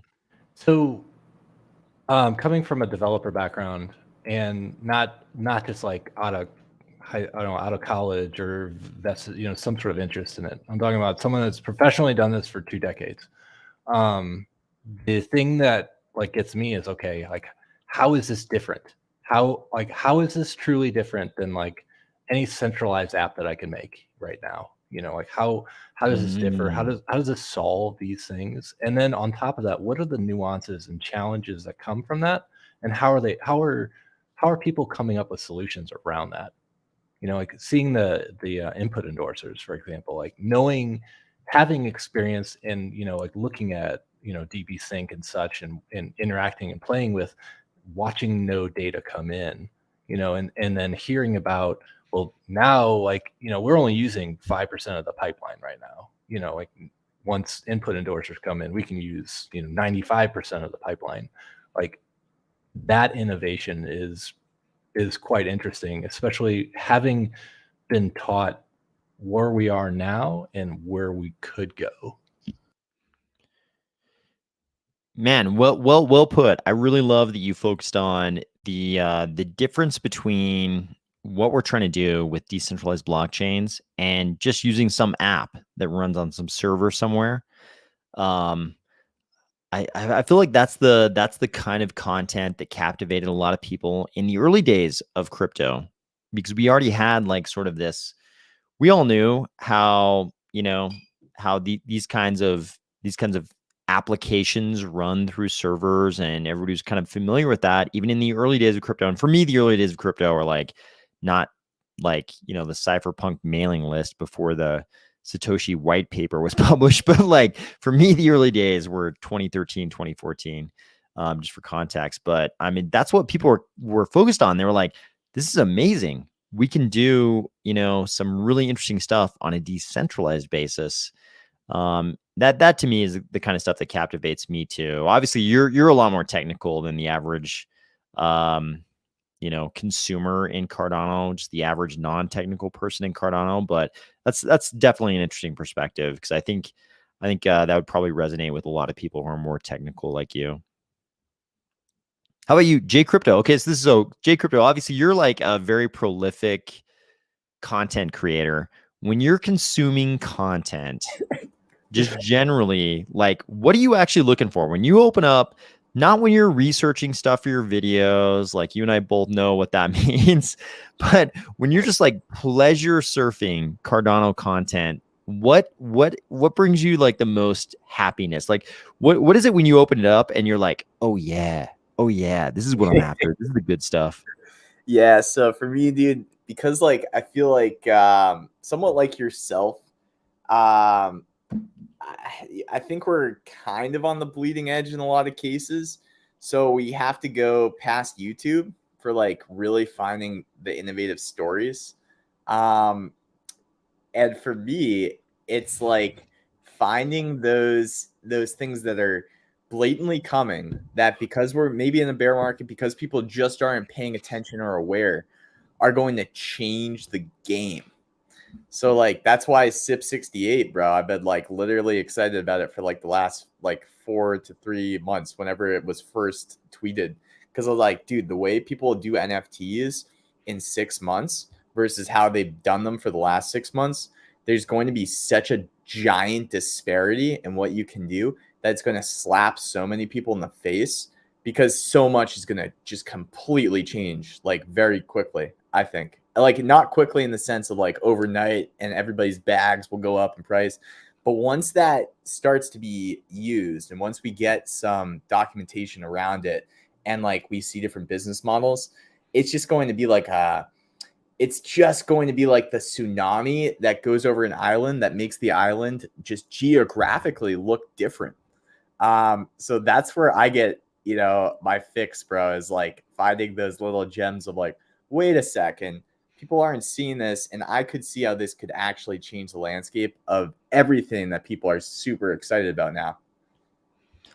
That makes sense. That obviously resonates with me. Have you guys noticed? Okay, so Japper Japper, Joy's Testimony, virtual reality. They're all like, this is kind of interesting. Like the mechanics work, when they stand on the bench, it's set up so the avatars like start balancing on one leg. Have you guys seen this? Yeah, and I was playing around. There's this edge here that I've been running, and I think Japper had it figured out too, where you could basically just like you'll end up hopping on one leg the whole way. That's really interesting. I don't think I don't think very many people understand how far ahead Carda Station is on some of this stuff. Like it's like it's so wild to me because like we've got a lot of metaverses who have like really big plans and they're talking about these giant, very ambitious projects, but Carda Station has already got all these things figured out. And the avatars are already doing yoga when you walk on the bench. Yeah, I think there's something to be said for being able to do yoga in the community center of Carda Station, for sure. What do you guys think? Okay, so let me ask you guys a big question, and I'll go to the comments too on this. I've been trying to hang out in the gameplay. You guys probably understand that I'm going back and forth between two screens. One of them is like the in virtual world screen and the comment screen. So I'm not trying to ignore any comments or anything like that. I just can't see them both at the same time. But what does everybody think? Both Jay Crypto and Shawnage and everybody else. What is the potential? So here we've got a place, this community hub in Carda Station that could be a marketplace of various types. What do you guys think is the actual commercial potential? Like, could this be the kind of place? Let's even say once we have audio chat, once we have audio chat inside this community hub, what are the chances that actual commerce goes down here? I mean, can we have places like this where people come and they like trade NFTs and make transactions? Like, how much do you guys think that stuff permeates the metaverse? I think the challenge right now is like, what outside of this thing that brought us here, like what can we do? And I think like racing is part of it, like, but there's not really a whole lot to do besides that. Yeah, I think you need voice chat, bro. Like I just really do, and I talked to Joyous about this too. It's like I think that creates potential in ways that we're not seeing yet. Because the reason why it's like, what are we doing? Like AOS has like kind of like people that are interested in the same things he is. He creates content and he says, okay, I'm going to do a live stream event. So people come to Carda Station and hang out and also listen to the live stream. So either way, there's still voice chat involved. But if you could have individual conversations, I mean, I think that creates a new dimension of like, I like, it's one thing to have everybody listen to us, but I think it'd be great to have people being able to talk amongst themselves too, you know?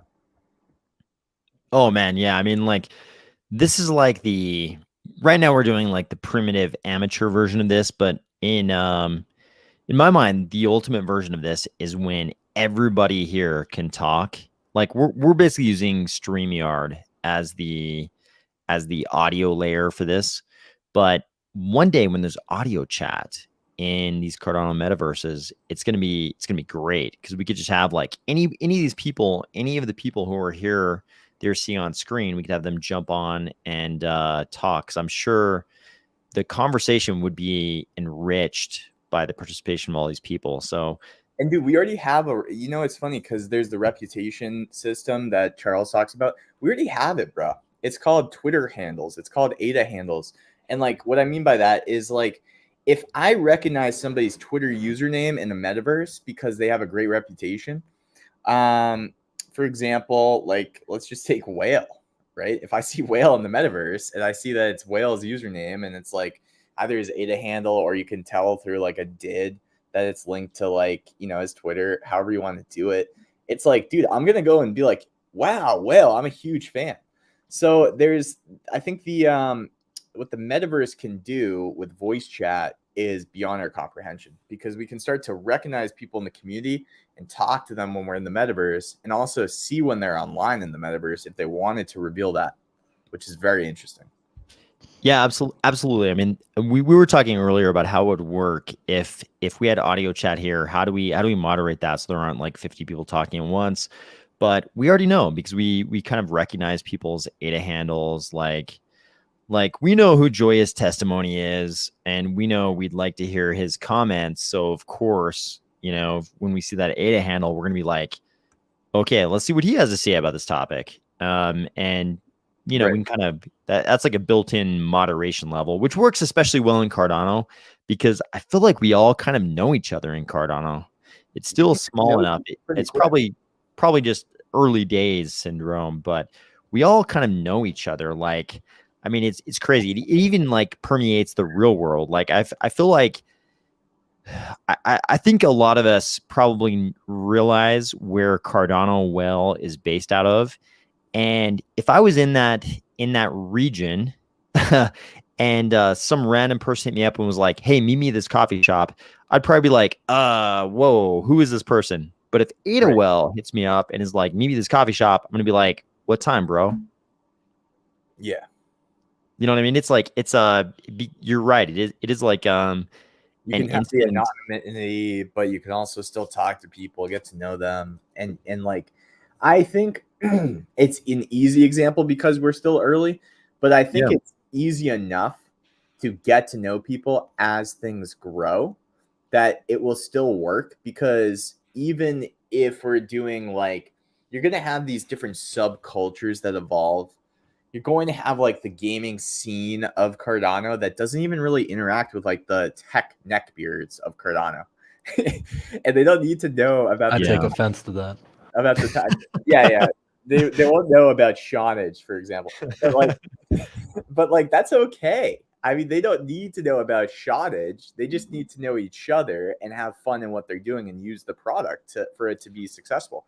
So like, I just think the subculture will always create like enough of a foundation for people to just meet a community that works for them. Oh man, I was talking to somebody at a Haskell development firm. I won't say who it is, but I was talking to somebody who's really interesting. I would actually love to get him on some of these conversations. But I was talking to him about Cardano. He's like, "Look, bro, we're like this silo of like 2,000 neckbeards right now." And I was like, I thought about it for a second, and I was like, yeah, I guess you're kind of right. We are kind of a silo of 2,000 neckbeards. I can't remember if he said 2,000 or 20,000, but I think either one works, right? It just depends on how thick of a neckbeard we're talking about. No, I think he's referring to the thickest of Haskell neckbeards. 2,000 would be like super thick, only functional programming, super thick neckbeard. But even if you extended that to like the non-technical segment of Cardano, I mean, you could say there's maybe 20,000 thin neckbeards too, right? Yeah, like a little bit more of like a gentrified look, like yeah, exactly, neckbeard. Yeah. Like a razor has touched, like some kind of razor has touched the beard in the last year, but it's still a neckbeard. Like it's trimmed like the guy that did the it's not don't screenshot my NFT, bro. Exactly. Like there's still beard on the neck. Like they couldn't bring themselves to get rid of the actual beard on the neck, but it's just like thinner. It's not as thick. Right. Like they got yeah, it's like a little bit of even hipster. It could still like be like mixed in and still have that like neck beard feel. I agree. I think that's like the next tier for sure. Yeah, Joy. K Graham says hustling in the metaverse. This is my corner, FMFers.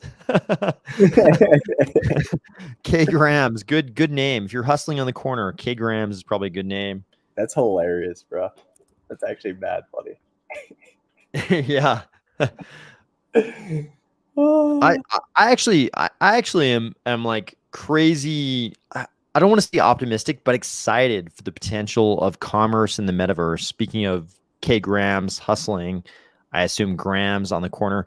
Like what I most want to see is actual commerce happening, like in the metaverse. Not even necessarily in the economy of the project, right? Like I think that's great too. Like I'm super excited to see the gaming centric metaverses launch their economies and see people interacting via that economy. But I'm also excited to see people meeting in a very social, non-game centric environment, like maybe this tonight. And like see people meeting up and like doing transactions, like whatever, whether it's NFTs or even real world transactions. Like I think there are transactions I could probably do in here right now with people, and we could transact in ADA and we could do like real world commerce right here, right now. Can you imagine like a live auction like that? Like that Oh my legit God. thing? If Like an people OG auction. if people had the little card things and you could just like raise your hand, you could raise your hand to bid, and it would like register a bid, at a certain price. It'd be amazing. This is a great use case. No, definitely. And then there's like all the other industries that will come in. So you have gambling, and then you have NSFW, and the potential for commerce for those is undeniable for sure. Oh my God. The gambling. I cannot even tell you how many inquiries I've had. And like I'm very like, as far as like I'm trying to be very apolitical, but I'm very liberal as far as like social things. If people want to engage in gambling and provide gambling services, I don't care. That's great. I have no problems with that. I know some people do, but I have no problems with that personally. I've had so many people hit me up in the last couple months about Cardano based gambling related things. I mean, I don't think that's very like big in Cardano, but definitely people hit me up about that. And I couldn't do it just because I don't think it's very like compliant with regulations based on the jurisdiction I'm in. Right. But so many people have been like, "Hey, I'm launching this Cardano gambling thing, and would like to, like advertise on your channel." That, and also the not safe for work genre of activities you could do in crypto. Those could be very big as well. Dude, virtual girlfriends, bro. I guarantee there's people that will do that. But I think the gaming scene provides like a little bit of a lighter tone to like, that still is a vertical that has huge potential. Something like auctions, something like instead of having to buy an NFT of a bison, being able to like rent one, that would work, because if I have like 5 ADA and I just want to like rent one for like a few minutes, I don't have to own it. Dude, I'll bet you the comments are blowing up right now because Carda Station is actually doing that. What you mean? I can rent one right now? I don't know if they're doing it. I believe that's part of the business model for the garage we went into. I believe the garage is going to be renting vehicles. Yeah. So like, I think if you could access the garage from anywhere and just make a small transaction, it would probably make it so that way I could be in here or somewhere else while we were by AOS's plot. And just like for ease of use, if I wanted to ride around with you guys and I'm a guest, I could just boom, connect my wallet, make a small micro transaction, and we're good. It's a deal. So I like that. I think that provides a lot of potential. Things like that, dude. If you have a streamer that brings in like 1,000 people to an event and everybody gets like has to rent a car to like participate in like a race, dude, that streamer could monetize from that. Like there's just a lot of business to be had, for speaking objectively. Oh yeah, for sure. For sure. It's so weird. I feel like we're in those early days when guys were talking about esports and everybody was like, yeah, yeah, totally. That could totally be a thing in your nerdy fantasy, right? And then all of a sudden, like fast forward like 24 months, and all of a sudden guys are like, I made $2 million last year in esports. I know, really, dude. It's pretty I think the thing that is tough for people that really believe in this space is you're gonna encounter people that really look at you like you're delusional and crazy, and you might have a different frame of reference than those people, right? Because you might actually be looking into this space and seeing the potential for it, where others just don't have the same frame of reference. So I definitely encourage people to do their research and have conviction in what they see. Because I do think that there is potential in this space, but I definitely have a frame of reference that supports that. So yeah, it's the same thing that happened with esports players. I think they knew kind of like where it was going. A lot of esports players kind of like, yeah, maybe at first they were like, well, maybe there could be something, but eventually it got big enough where they were like, there's attention here, there's leverage here. This is going to be businessified. Like there's going to be business to be had. It might be a little rocky how it works out, but boom, then it kind of just exploded. Yeah, no, I think that's right. They were ahead of the curve. They saw what was going to happen. Nobody else understood it.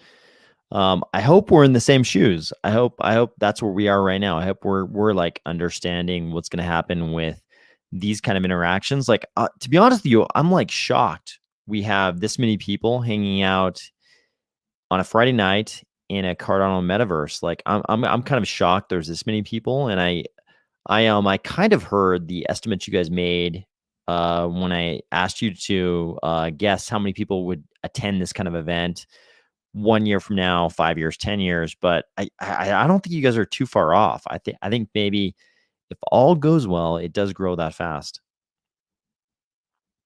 Yeah, your estimate is similar? Like hundreds and like there's potential for hundreds in like the next year or two. There's potential for 500s to thousands in like, or to 1,000 maybe in like 5 years. And then there's potentials for thousands probably from an event like this with your channel, whether it's 4,000, 3,000, or even 10,000 in like 10 years from now. My only objection was that it was to the my channel part. I would say probably like either a J crypto channel or even a Shawnage channel could probably do the same thing. So I don't think it's anything. I think any like anybody who understands Cardano could have this kind of event and have those kind of numbers. I think obviously we can't predict the future. It's all about like the flow of new people into the ecosystem. But yeah, it seems like the history of crypto would indicate that those kind of numbers are probably the case. Dude, I've seen Joyous say that we should go to the racing track like 50 times, bro. Should we go over to the racing track? Dude, he definitely wants us to go to the racing track. I just thought it was funny that he's shilling the racing track. So I think he's gonna hustle us all. Oh, is that what it is? Yeah, I don't know. AOS, it's your call, bro.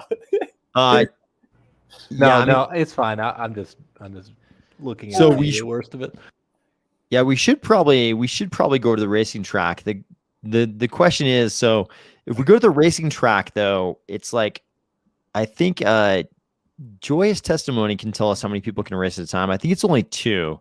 So if we all race kind of like 2 by 2 though, it'll be like the problem is you'll see my view of it. So I'm not sure how that'll look, because it'll be my view of people racing when I'm not on the track, which might not be super conducive to fun. You know what I mean? Yeah, maybe we can just encourage people to check it out like on their own volition. Because I think maybe Joyce just wanted to like showcase the racing track. And I think it is like a cool aspect, but it might not be conducive to like this kind of event, is what you're saying? I don't know. Yeah, because I think if we could change the perspective and have everybody present their own racing, that'd be great. But with this many people, if everybody races 2 by 2, probably it'll just be us standing around in the racing center, like looking at each other while everybody's racing. So that might not work too well. But the racing is actually, it works pretty well. Like definitely go check it out. Okay. Should we maybe we should bring should we try to get Joyous Testimony to come on to the live stream and tell us a little bit more about Carda Station? Yeah, we can do that. I think Joyous, if he is available.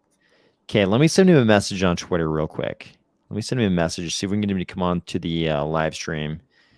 And he can tell us, he can answer some of our questions about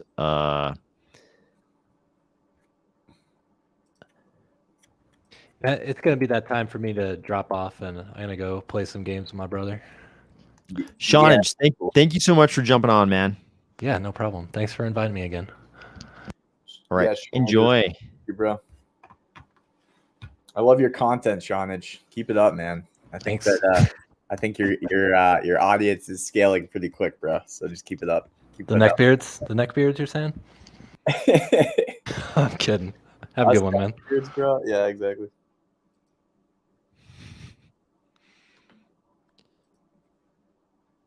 Okay, Joy's testimony. I just sent you a link. Follow that link, and you can jump onto the live stream, and we can ask you questions about Carda Station. This would be great.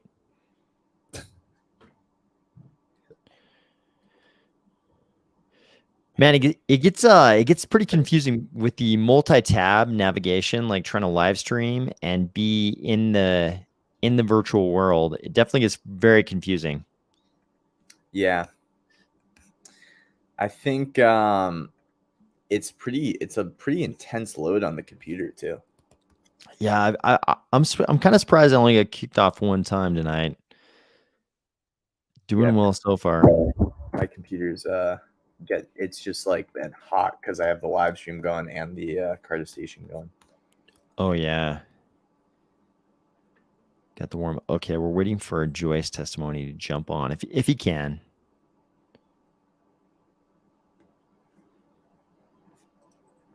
I wonder if K Graham says, I love the AOS. I shared the stream on Truth and on Discord. Thank you so much.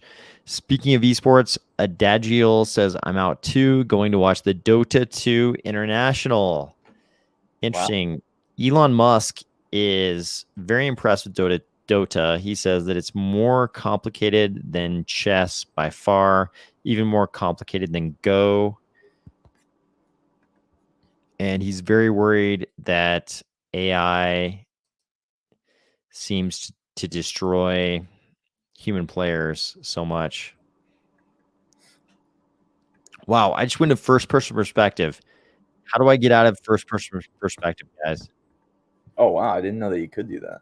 Apparently you can. I think I hit the wrong button. Let's see. Is it P? Perspective? Oh. No. Bro, I can even... Oh, yeah. No. It's C. Go to C. C. Oh, yep. You're right.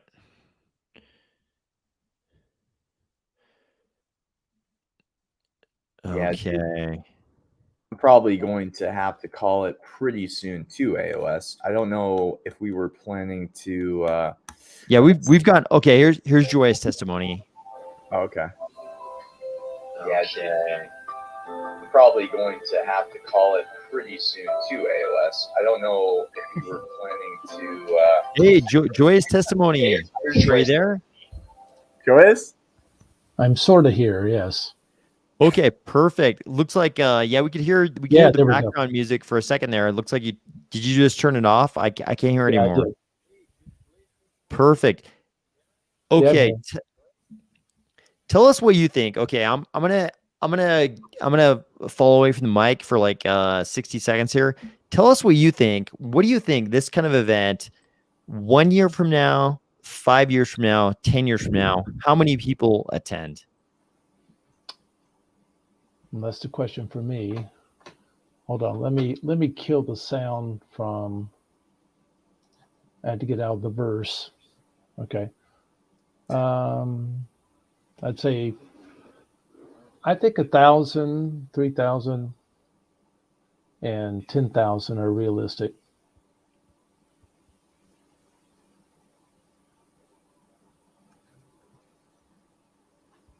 But now I don't hear you. Let me see. Can you guys hear? Yeah, so I heard you, Joyce. Is AOS? AOS, are you still here?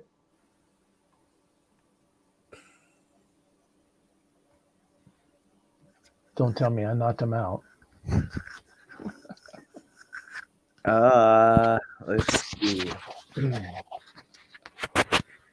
Yeah, it's always weird when AOS leaves his own live stream because like it's on his YouTube So But I'm quick though. I'm very quick though. yeah, Okay. yeah, that's good. Can you hear me then? Yeah, we can hear you. So so tell us. Maybe you did this while I was away, but tell us what do you think if this same kind of event happened 1 year down the road, 5 years down the road, and 10 years down the road? What are your predictions as far as how many people we'd be looking at? Yeah, I think 1,000, 5,000, and 10,000. I like the sounds of those numbers. It's just a matter of the technology catching up, learning how to balance the interaction with so many people in a decentralized metaverse. Yeah, no, I agree. Actually, like I've been pretty impressed tonight though. Actually, like everything was pretty seamless. I feel like we're in the very, very early days of blockchain metaverses. And actually, even though we're in such early days, things were pretty easy tonight. Like, I only got kicked off one time and everything else was pretty easy. Like, got into the garage, got into the community center. We traveled from a plot that's pretty far from the community center and the garage. Everybody kind of made it over. We're all kind of interacting. Like, actually, even for early days, if this is like the very early days, if this is the equivalent of 1992 in internet years, like this is pretty good. Like, how good do things look in 10 years? Yeah, you just have to learn to press shift so you can run. Is that how I can move faster? Shift? That's all I have to do? Yes, just tap shift and then you can run, and there's tap shift to turn it off. Oh, and it's just a toggle. I just have to hit shift and it's a toggle. I don't even have to hold it down. Correct. Ah, good to know. Jay Crypto, did you know this? No, but I just thought it was funny how Joyous just like answered that with like, yeah, you just gotta learn. You just gotta learn for this stuff to work in the broader sense. To basically hit shift so you can run, and then we're good. Well, I was outpacing you because I was running and you were walking, and I'm going, doesn't he know to hit shift? I definitely did not know to hit shift. I definitely did not know. No, that's a good question. Is there like a is there in the settings? I don't see. Is there like a control key kind of menu? That would be a cool feature. Well, that's coming. Right now we have in Discord, a list of all the actual hotkeys. Yeah, so that's probably why we didn't know, because like there's not like a way to just see. Because another thing that we found out too was see it actually gives you first person and second person view. So like, yeah, having that would be. Yeah, that's all going to come on screen at the bottom. It just hasn't happened yet. Gotcha. Makes sense. Nice. We're not the only ones. Ada Veteran also says shift. Thank you so much. I actually knew there was some key because I've been in Carda Station before, and I knew there was some key that would allow me to move faster, but I'll be damned if I could remember what it was. So can I tell you something about where we're standing right now? Yeah, please go ahead. Okay, the inner 8 units right around Armstrong Park have been reserved for projects. And we have 2 projects that have already accepted them. So we're going to make this a project hub. Can you reveal the identity of those projects, or is it still under wraps? Well, I got confirmation of one today, but because we were in negotiations with them for an additional thing. Don't do it. If there's any question, don't do it. If there's any question, don't reveal it to us. But yeah, it's better not to definitely reveal it if you're still in negotiations for sure. But remember when I mentioned to you that we had a special project way back in July? Yes. And I never got to reveal it to you because it kept being put back. Yes, actually, I do remember this. Yeah, absolutely. That's one of them, and they accepted their unit today. So they will be appearing here. Very nice. And the other one's a very high-end project, which will astonish you when they accept theirs. I'm just waiting for confirmation. Do you guys ever sit back when you have meetings? Do you guys sit back and just kind of like, I imagine you guys sit back, you all have cigars in your hands and you're smoking the cigars and you're drinking some nice whiskey, either some Irish whiskey or some nice single malt scotch, probably one ice cube. You're sitting in like bound leather chairs. I imagine you guys sit back and you're like laughing because you guys are one of the very few projects in Cardano that actually has a functional metaverse. Like, we talk a lot about metaverses in Cardano, but there aren't very many where you can actually walk around. You guys sit and laugh about that? We try not to be too proud. I appreciate the humility. In my mind, though, you guys are all smoking the cigars, drinking the scotches, and enjoying the fact that you're one of the very few where you can actually walk around. It's kind of amazing. Single malt or double malt? Man, definitely single malt. I think definitely single malt. I imagine you guys probably, drinking some Brooklottes, something like that, some nice single malts, just one malt going to the distillers, going through the stills. So it's I'll reveal something that I did at Rare Bloom. I went around to the projects and asked, which one of you are ready to open in the metaverse? We have 10 projects who are very interested in opening right here in the Central Plaza. Ooh, nice. So, okay, let me ask you this question. Like, what's the split between how many of these projects, how much of it is projects just kind of wanting to advertise their existence as a project, and how much of it is projects who can actually do commerce in the metaverse? Well, these are more of educational, show the flag sort of projects. Okay, that makes sense. That's kind of what I expected. They're well known already, so. Okay, yeah. That makes sense. That makes sense, and it makes sense for the projects too. If people are going to be like traversing this area, it makes sense if they can get their name and their use case kind of in front of potential customers. It makes sense. They just want to like you said, put their flag in front of the consumers. That totally makes sense. What do you think? What's the prognosis, do you think, for actual commerce, like people walking up to a counter and there being a person like manipulating an avatar behind the counter, and those two actually doing some kind of transaction? Like, how far down the road do you think that is, or do you think it's like the wrong way to look at it? Do you think there's a place for that? Have we already moved past that, or do you think that still happens, where eventually these projects not only have the educational kind of presence, but they also like actually have like transactions happening in the metaverse like this? I think it will work different in the short term. I think they will approach a counter and then they will go to a special web page through a web interaction link that appears as they approach the counter, and then they will transact commerce actually on the website. I think that counts.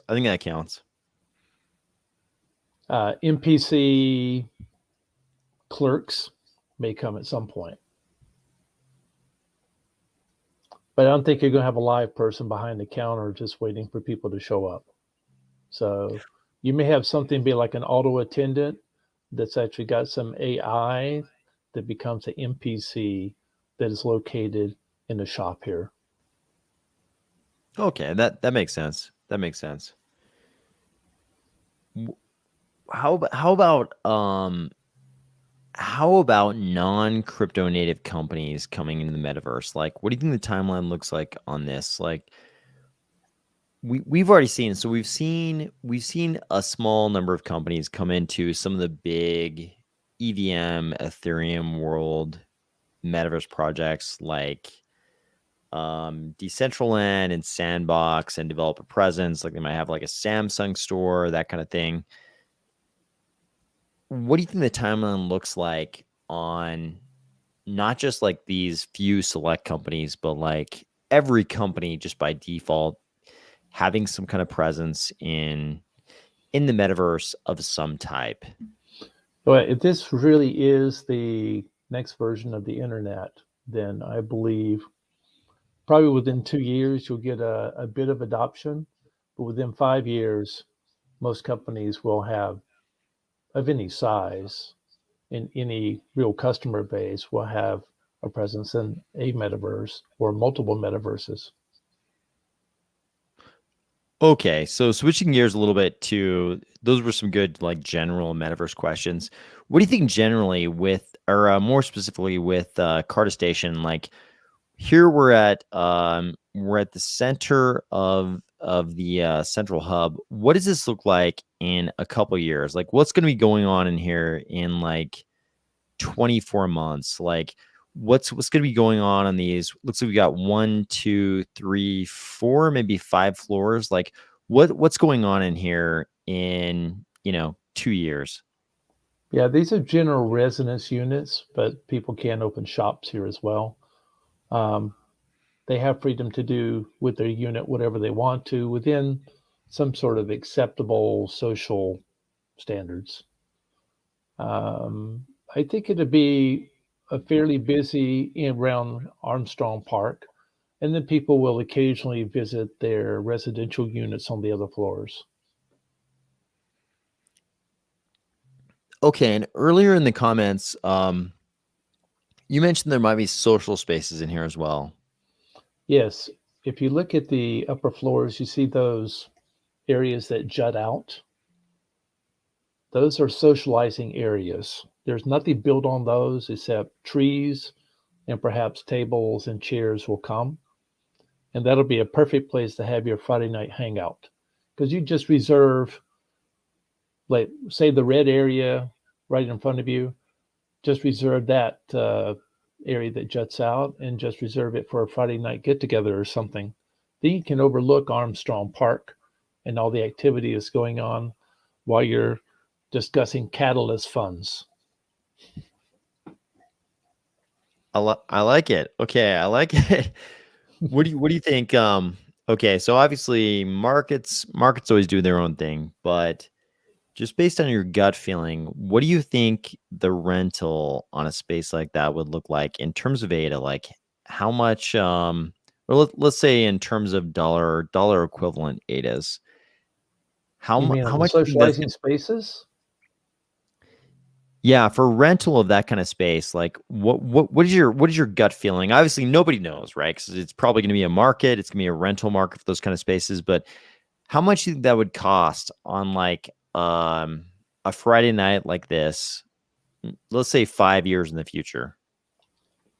I don't know because we've never actually talked about charging for using community space. Obviously, the units will have a cost, and the owners of those NFTs can choose to lease them out. But the community space, like the areas that jut out, I don't know that those will ever be charged for. You just sort of go in there and muscle the other people out because they'll see you're having your own group, and Oh, it may you're be saying completely free. you're saying it would just be like an open social space, and anybody who wanted to go in there could go in there. Yeah, just like we're doing right now on the ground floor. It'd be the same Ah, thing. okay.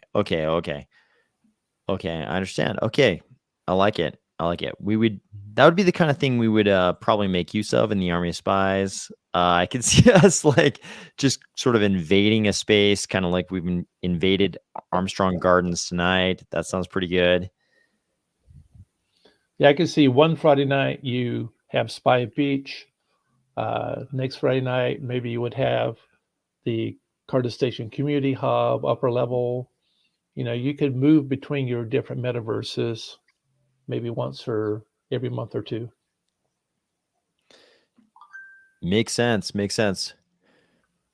Okay, J Crypto. When you look around and think about the future, when we're thinking like, you know, 5 years down the road, 10 years down the road, what questions pop into your mind as far as this kind of space in the metaverse?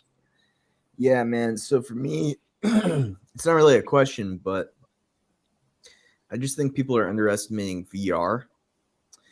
And I think in 5 years or 10 years, like the majority of people using these places will be using them in virtual reality.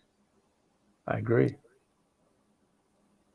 Yeah, it's definitely hard to debate whether we're going to continue staring at our laptops or we're going to have better optics, right? Yeah. Well, our long-term plan is we start in the browser, we get the major features built, then we go to a downloadable version, and then we go on to VR from there. So we will have all those versions. And I can tell you this from going into a superhero sandbox in VR with an uncomfortable Oculus Quest 2, and the Oculus and so many other headsets are just getting more comfortable and way more easy to have on longer. So with the current state, it is still fun to go to a superhero sandbox in Horizon Worlds and fly. I think that being able to control, go left, right, up, down, and basically move because you have like a superhero flying capability and that level of control is amazing, man. And I think for something like this, being able to, when you jump, because I've gone into a place with Subcritical before, and it's like documented somewhere. We posted it where we've literally gone to like a very low gravity, like kind of alien world in VR chat. And when you jump in VR chat, you just go full, like you don't go as like even in Carda Station, you go, yeah, whatever it is, but you go like 30 to 40 feet, man, or like 70 feet. And it's pretty nuts, like the feeling that you get in your stomach when you're going on the way down. It's pretty cool.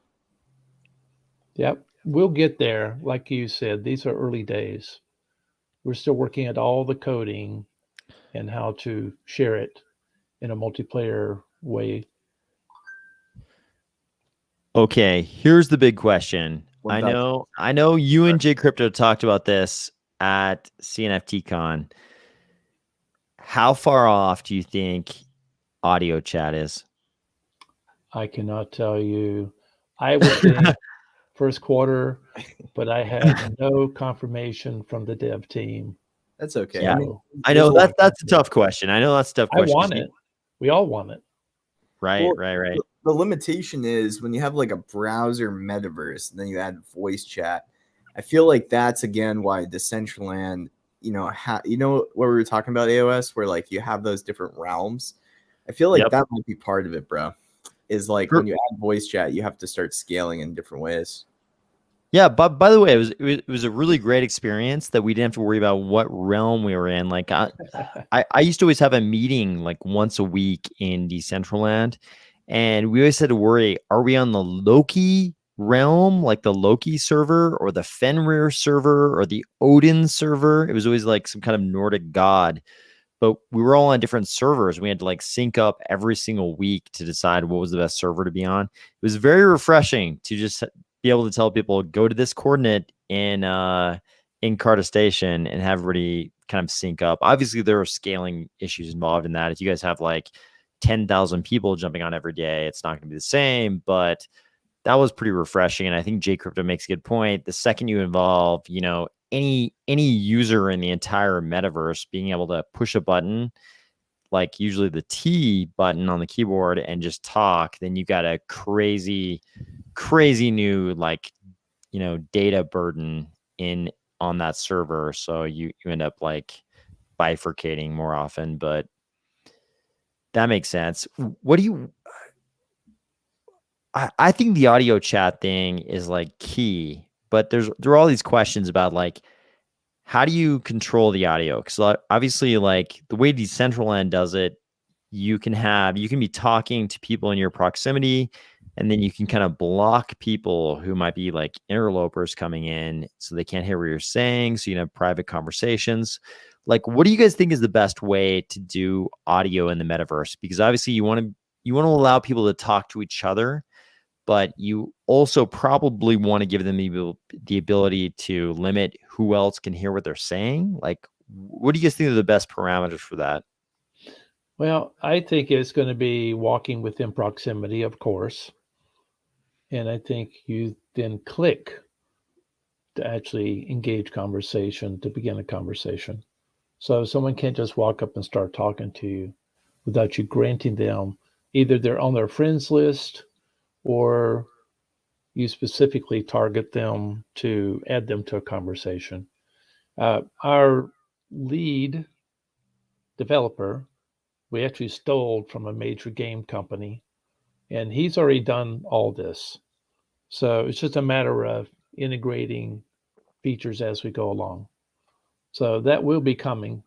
And I'm sure he's already worked out while he was actually developing at one of the big game houses exactly how to control that and make it manageable. Man, I actually love that approach to it, because Decentraland took the approach that anyone can talk to you and anyone can hear you unless you block them.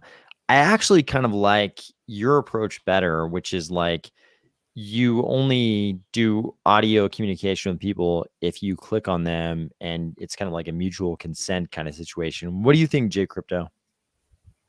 Yeah, I think it's a good question because it's a question that can be taken a lot of different there's not really a completely right or wrong answer.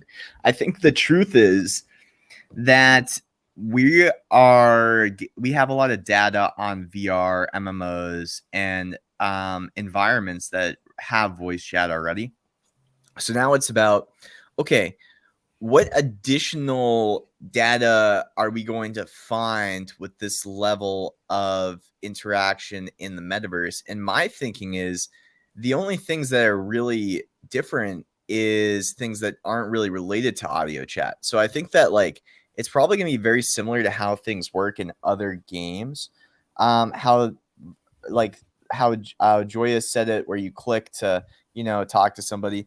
It depends on the zone. I think there's going to be some zones where you're going to want just like more open communication. And there's going to be some places where, yeah, you have to click to, because if you walk in on somebody having a conversation that you're interested in, you might just want to introduce yourself and say hi and not have to necessarily click to allow them to hear, like to allow others to hear what you're saying.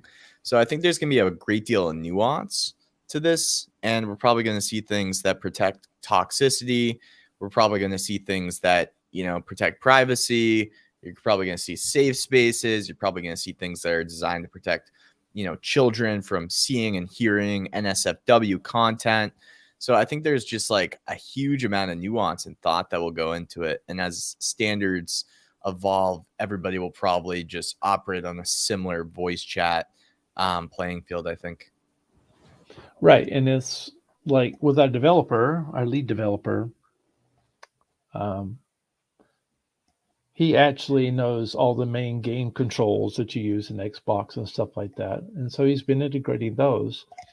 So when we went to CNFTCon, we just activated the Xbox controllers. So you can actually play now through the PC with Xbox controllers.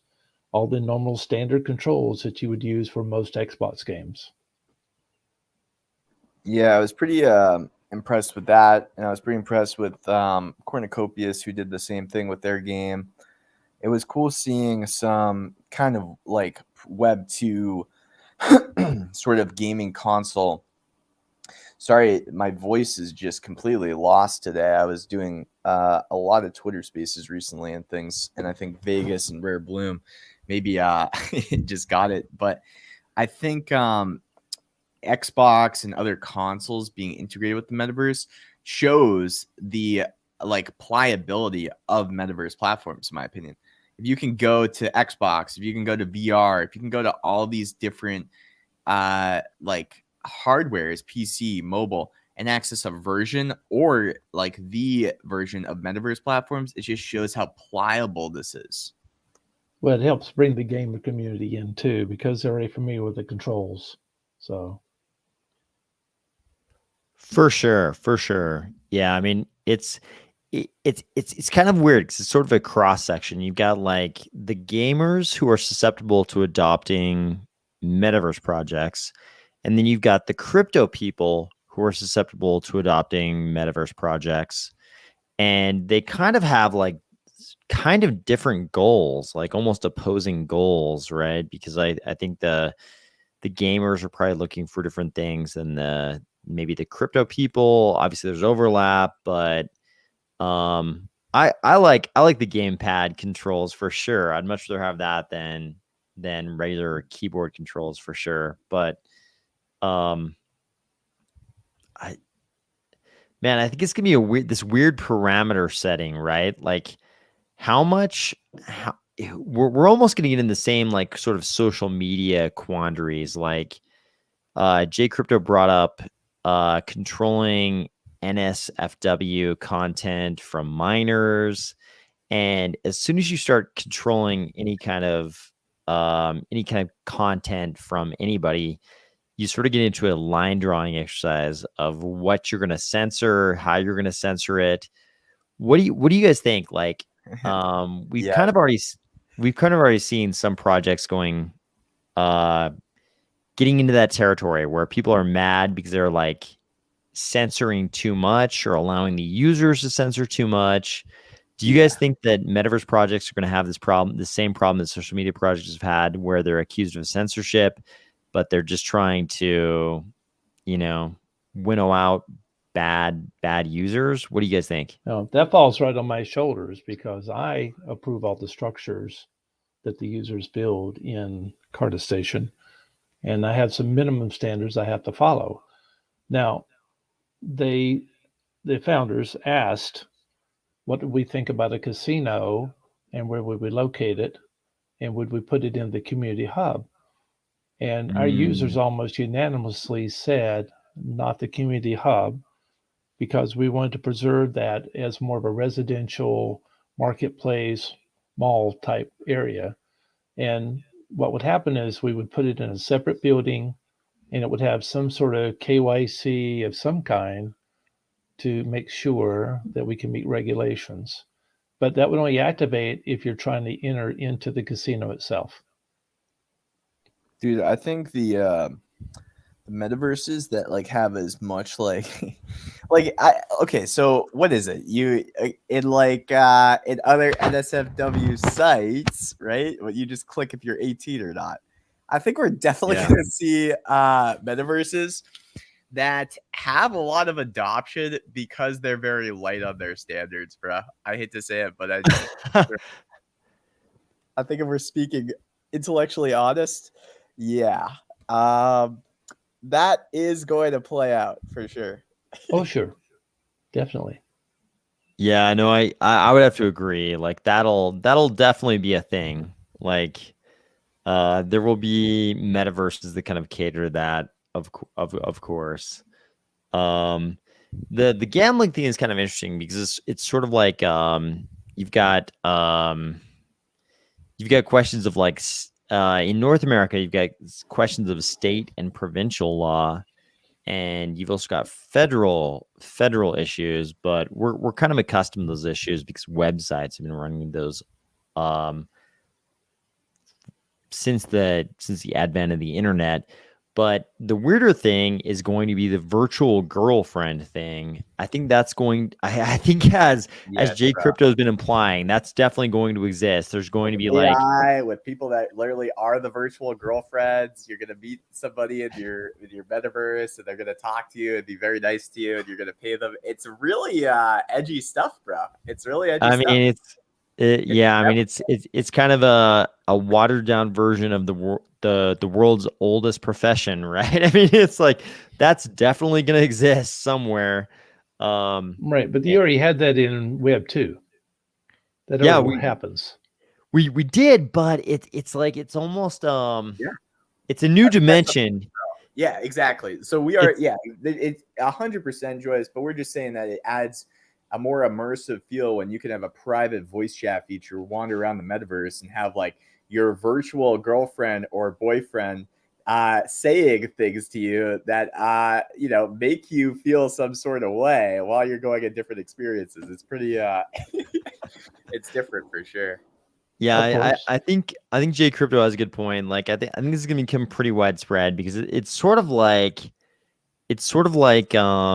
guys going into a video game, and instead of interacting with an NPC, there's gonna be like a real human maybe behind that avatar, and they're gonna be saying things to you via audio chat and all kinds of things. I think And it might not be just you pay them to basically go on a date with you for the day. It could be like, dude, you might just be meeting people. Like people could be building relationships from like a metaverse dating platform. 100%. But the weird part is how much it might be transactionalized, right? Big time, bro. And like how much of it is like a voice changer where you don't know who you're talking to. Yeah, for sure. I mean, it's like it's gonna be the ultimate in catfishing. Yeah, dude, exactly. It's gonna take catfishing to a whole new level. But like at the same time, I think there's great therapeutic uses that kind of are on the opposite side of this coin, which is like when you can allow humans to basically establish interactions with a broader user base in a more immersive way. So it's global and you're more immersed and you can go and explore places and have experiences in VR. If you go see something in VR, it's almost like going to like the city with somebody and experiencing something. Like it's like it builds a real memory that I don't think people understand unless they've used VR, because like that's what creates this effect of being able to go on a date with somebody or going and like with your therapist, but seeing a bunch of different places or worlds. It's kind of I think there's a lot of therapeutic use cases too. Bro, who goes on vacation with their therapist? Exactly, dude. You can't. No, but I think you make a really good point, because I could see people doing exactly what you described. Like you meet somebody in the metaverse and they're like, hey, I want to go show you this really cool thing. And it's maybe like a digital representation of Denali or the PP Islands in Thailand, or some beautiful place somewhere in the world, and they take you and show you something that you've never seen before. I mean, that is kind of similar to a real world date. Well, Yeah. it's a shared experience. So yes. Yeah, it's I mean, it's so much more immersive though. I mean, this whole thing we're talking about here, where you can look around, see things, hang out together, it's so much more immersive than anything we had in Web 2. It's like, Dude, that's why I always say like the single people out there that might be in the neck beard or neck beard kind of vibe, just like remember that if you become the master of the metaverse, you're going to be able to take someone on a date and show people like an entire world that they never knew before, which they'll never be able to forget. So it's kind of funny. damn girl, have you ever been inside a bison? God. Let me tell you about Ouroboros inside my bison. Exactly.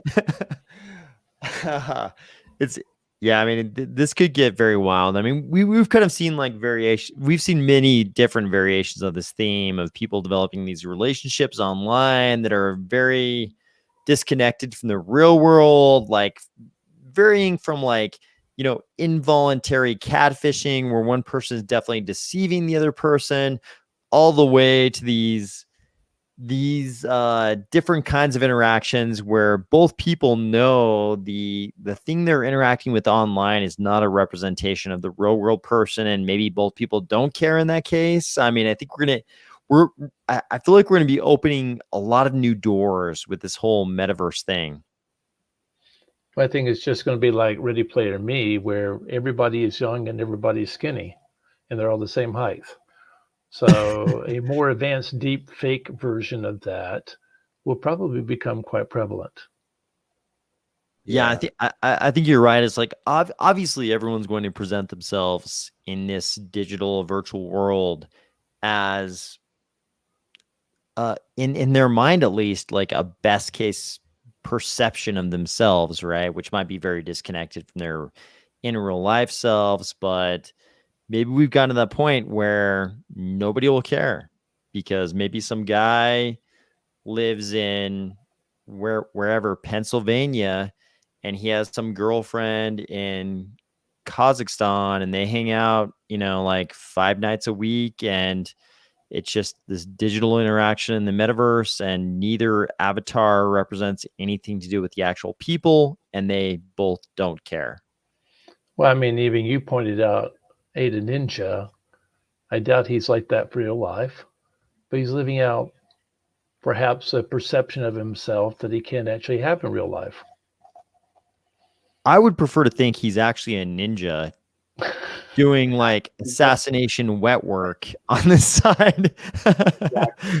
And he's bringing his unique skill sets and characteristics to Cardano for sure. I feel like he's probably a real world assassin just representing himself as a ninja in Armstrong Park. Right. Exactly. Good point though. I mean, it is really interesting the way we choose to represent ourselves virtually, right? It's like it's kind of shocking in some ways and at the same time it's not shocking, right? It's like you might imagine like people might make small tweaks to their appearance, to deviate from their real selves, but that's not actually what we see. What we see is like I mean, I assume I don't know what anybody else looks like online, but I assume it's like a high level of deviation from their real world selves, and it's like there are some philosophical questions like if a person sees themselves that way, if that's how they want to be perceived, maybe that's their true self in some ways more so than their physical self. Well, some of them are actually just the way they are in real life. I would tell you that having met Japper in Vegas, his avatar is dead on for him. He's an adventure photographer. I can believe that. Yeah, I can believe that for actually, sure. For me, I'm more the nerdy executive and a little bit older. And you saw me as Amazing Grace. That's me. And I just prefer to be fairly realistic. Other people tend to have more flair than they would have in real life. Dude, so like for me, this is a good like picture painter of what AOS just said. I never wear like a suit because it's just like a lot of effort. But I was like, okay, I will definitely wear a suit in the metaverse because it's zero effort on my part. So like, I'm not going to be one of those guys that puts in like a ton of effort to rock the suit because I'd rather just rock some like fresh attire that's also somewhat comfortable. But at the same token, I do want to look sharp and represent myself well. So unless I'm going to like something that absolutely requires a suit, I will not be going to like the grocery store in one. And if I can represent my entire brand and persona, like in a lot of places online, but always be in that suit and look sharp and ready and fresh, I take on the mindset like, yeah, when they see me, I'm in that suit. So we're rocking and rolling. Let's go. Well, I've seen you in your suit and I've seen you cut quite a jig with it too in your avatar. Very good. Multi-dimensional, exactly. 100%. Mix of both. It's a weird examination of like human psychology to see how people would prefer to be perceived. I mean, you could argue that like the way people would like to be perceived in the metaverse is not the same as if we lived in like a magical world and people could like snap their fingers and be seen a certain way, maybe they wouldn't even prefer to be seen a certain way in real life. Versus the metaverse is like an obviously exaggerated version, but I kind of think you learn something about people the way they want to be seen in the metaverse. You kind of learn something about them that you probably wouldn't learn in real life. You know what I mean? Yeah, I think that it's a double-edged sword, bro, because at the same token, you can really make it so that way people don't know things about you by purposely throwing red herrings in your identity. And I think that that's good too. I think some people would want to protect their true nature, but still like get acquainted with what is happening and what's relevant in the metaverse. And they will be able to do that as well. Yeah. Wow, we still have 13 people on. Wow. Yeah, you've got 13 people inside Carda Station right now. Let's see. Okay. Speaking of real world versus virtual world. Okay, we've been on for 2 hours and 50 minutes. What do you guys think? Is there anything left that we haven't said? Mike M says need a skateboard. That would be interesting. Yeah, good point, Mike. Is there anything left? Is there anything on a Friday night in October? Is there anything left we haven't said about metaverses or Cardano or human psychology in a virtual setting? What have we left out? What have we missed here tonight? The only thing that I haven't talked about was the potential for a truly peer-to-peer decentralized VR chat platform. And I think it's possible. I just think we're stuck in this era of Web 2.5. So maybe on another podcast, we can discuss that. But it's really a research problem. And it's a low ROI research problem with a lot of funding necessary. So that to me will be incredibly interesting for like maybe my kids, right? maybe even my kids. And that opens up a whole lot of new possibilities. But for now, let's just see where this goes and just have a lot of fun along the way. And I think your kids are going to be like doing hologram stuff. I think they're going to be bored by our questions about all this. I think they would be bored by our technological questions, but yeah, so like the difference between like are those holograms generated and are they stored in a decentralized fashion or a centralized fashion? That's like another 20-year jump from when we have like maybe centralized holograms. And that discussion I need to like flush out more because I haven't thought about holograms. But for something like a peer-to-peer VR chat, it is interesting when you go down that rabbit hole and you say, okay, like what does it take to make a decentralized VR chat that can be hosted forever? That is, in my opinion, very important, but it will take a lot of time. Yeah, agreed. I think the one thing we haven't really talked about is community and how to use gamification to grow community so people feel like they're a part of an effort. I mean, Cardano, a large part of the reason why it actually does what it does is because they thought about the gamification implications, and that's why we have staking the way it is, because it's almost gamified to want us to stake and not have to worry about losing our ADA. I think the metaverse has the same sort of dynamic. I mean, you develop community in Discord right now, and when we get actual IP chat or voice chat or however it's actually implemented, you're going to add a gamifications to that too, because people are going to compete even if it's friendly competition. That's what the racing track here for us is. And as we bring on tournaments and stuff like that, that's going to just increase the feeling of community and friendly competition. And that'll keep people coming back into the metaverse instead of like a game now where you'll play Call of Duty, you play it all the way to the end and you're going like, okay, now I'm waiting for the next release of Call of Duty or whatever they're going to call it, Call of Duty 2 or whatever. And so you progress to get a different game, and maybe you can bring assets, you can't bring assets. I think here you keep your assets, you have a community that you work with, you have some friendly competition, and it keeps you coming back. So how to work gamification into the metaverse to help make it successful, just like we work gamification into Cardano to start with. Yeah, I think, man, it's one of the things I'm most curious about is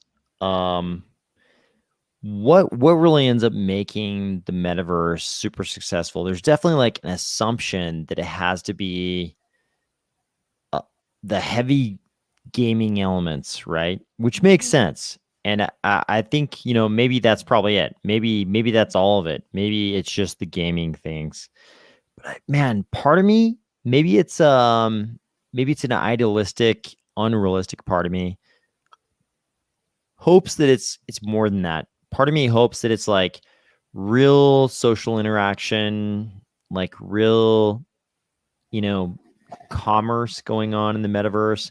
Part of me, maybe it's unrealistic and idealistic, but part of me hopes that you could have people getting together on a Friday night and you could have people from all over the world of very different backgrounds getting together in like some small building in Carda Station or wherever.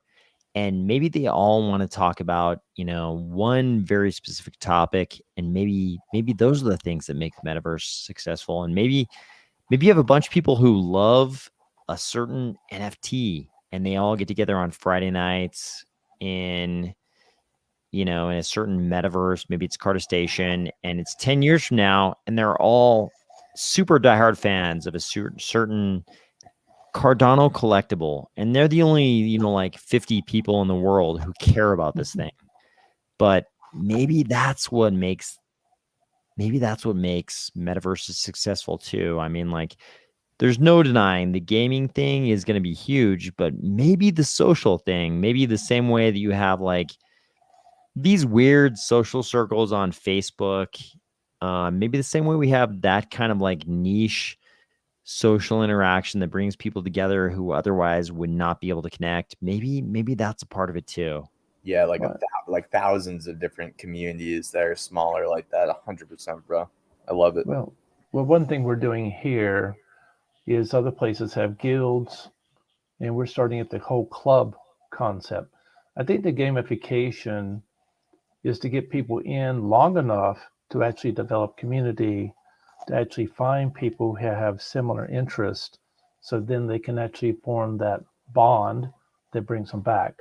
So we got the motor club coming up for our motorheads, and Japper's a motorhead. He's a mechanic in real life. So he's probably going to head that club up. And then there's the hodlers club and the builders club. And I'm a 3D designer. So I'm going to naturally gravitate to those people who are willing to actually build their own designs. So that in itself becomes a social circle. So we'll have several social circles centered around our clubs rather than having guilds like some of the other places do. Even Virtua has the, was it 1995 Flight Club or whatever it is for the guys that had the hovercraft Yep. and the jets. Yeah. I'm a member of that actually. Okay. Yeah, so that's a common interest. They obviously either want to fly or they have flown in real life and they have the common interest. The gamification is just to get people to stay around long enough to actually meet other people that they want to hang out with and develop bonds with. So I don't mean, it doesn't have to be heavy gaming. I'm not a heavy gamer, but I am a builder and I'm finding plenty of people here that want to build. And that right there is enough to get me to keep coming back in the Carda Station to work on common projects with them or to discuss things that we want to build or we've had success with and share our success with other people so they can learn. So it's just a matter of keeping people around long enough to develop the social connections, and gamification helps with that. Cool, man. Well, this might be interesting. So, okay, Joy's testimony, like people inside Carta Station, they probably kind of know who you are and what your background is, but to the extent you're willing to reveal, what would you say is your background that kind of led you to be involved in a metaverse project like this? Like, people who aren't familiar with your Carta Station are probably like curious, like what led you down this road? I got asked that very question this morning on Cardano over coffee. I was quizzed about that. Well, you mentioned Pavia on the first mint, And I went in and looked at it and I thought, oh, that's interesting. You know, I'm going to pick up a few plots for investment, and I'll finally get to use my 3D skills and design something and put in Pavia. And then I found Carda Station, and because I'm a space history nut, I was very interested in Carda Station, and the fact that I could actually walk onto the land I was buying, that right there sold me, because I could actually see what I was getting. It wasn't just, it wasn't all promises in the future. I could actually see them working from the very beginning. And that's what sold me really on Carda Station. And because I have a love for that, I wanted to stay around and help. And I just love helping people. So I was helping other people learn how to build their own stuff. And they asked me to join the team. So that's how I got on the team, because I was already helping out. But that's why I stayed for Metaverse.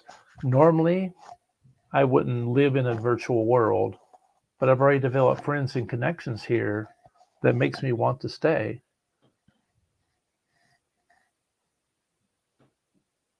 That makes sense. I can relate to that for sure. I can relate to that. Okay, guys, we've been on for 3 hours flat. Any last words? Wait. Joyce, Don't we have to be on for 8 hours? Don't you have to take a drink every so often? We've been on for 3 hours. This was not a drink-a-thon. We'll have more. I think we just lost Jay Crypto actually. We'll have more drink-a-thons. We'll have more drinking games and those kinds of things. I'm getting myself personally, I'm getting a little long in the tooth for those kinds of events, but I'll still do it just for the hell of it. But yeah, we've been on for 3 hours. Probably a good stopping point. So I think we lost Jay Crypto right there. I have no idea why. But Joy's testimony, what would you any final words?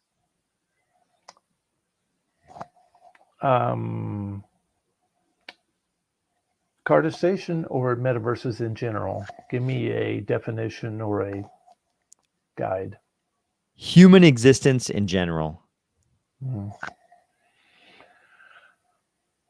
Or Carda Station or Cardano or metaverses.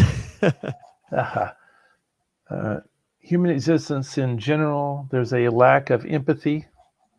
And I think we have an opportunity to develop new relationships in the metaverse that doesn't carry the emotional baggage that we carry with our relationships in real life. So it gives us an outlet to develop those new relationships, where in real life, we're sort of locked into whatever the social situation is, the family situation, etc. In the metaverse, we can spread our wings and make new connections. As far as Carda Station goes, I know that our founders are upstanding and genuine about what they want to accomplish. And everybody on our team resonates with the vision that they've painted. And so I think we're going to have a pretty bright future going forward. We're going to make commerce here. We're going to make community. We're going to make Project Hub, because we want to be a destination for people that want to build and to have relationships and do commerce in the right way in the metaverse. So I sound like I'm pontificating. Not at all. No. I think that's I think that's actually a very good way to summarize why we're all doing this thing. I mean, I can't help but reciprocate that. Like, when you find a new way to connect with people and you understand the value of connecting with people around the world, it's like, of course you're going to embrace that. Right. And I will add that we are an international community. We have quite a few from around the world, different cultures, but we try to accommodate and allow freedom for people to have their cultural expression. All right, I love it. Thank you so much to Carda Station for letting us invade for the night. It's been a great time.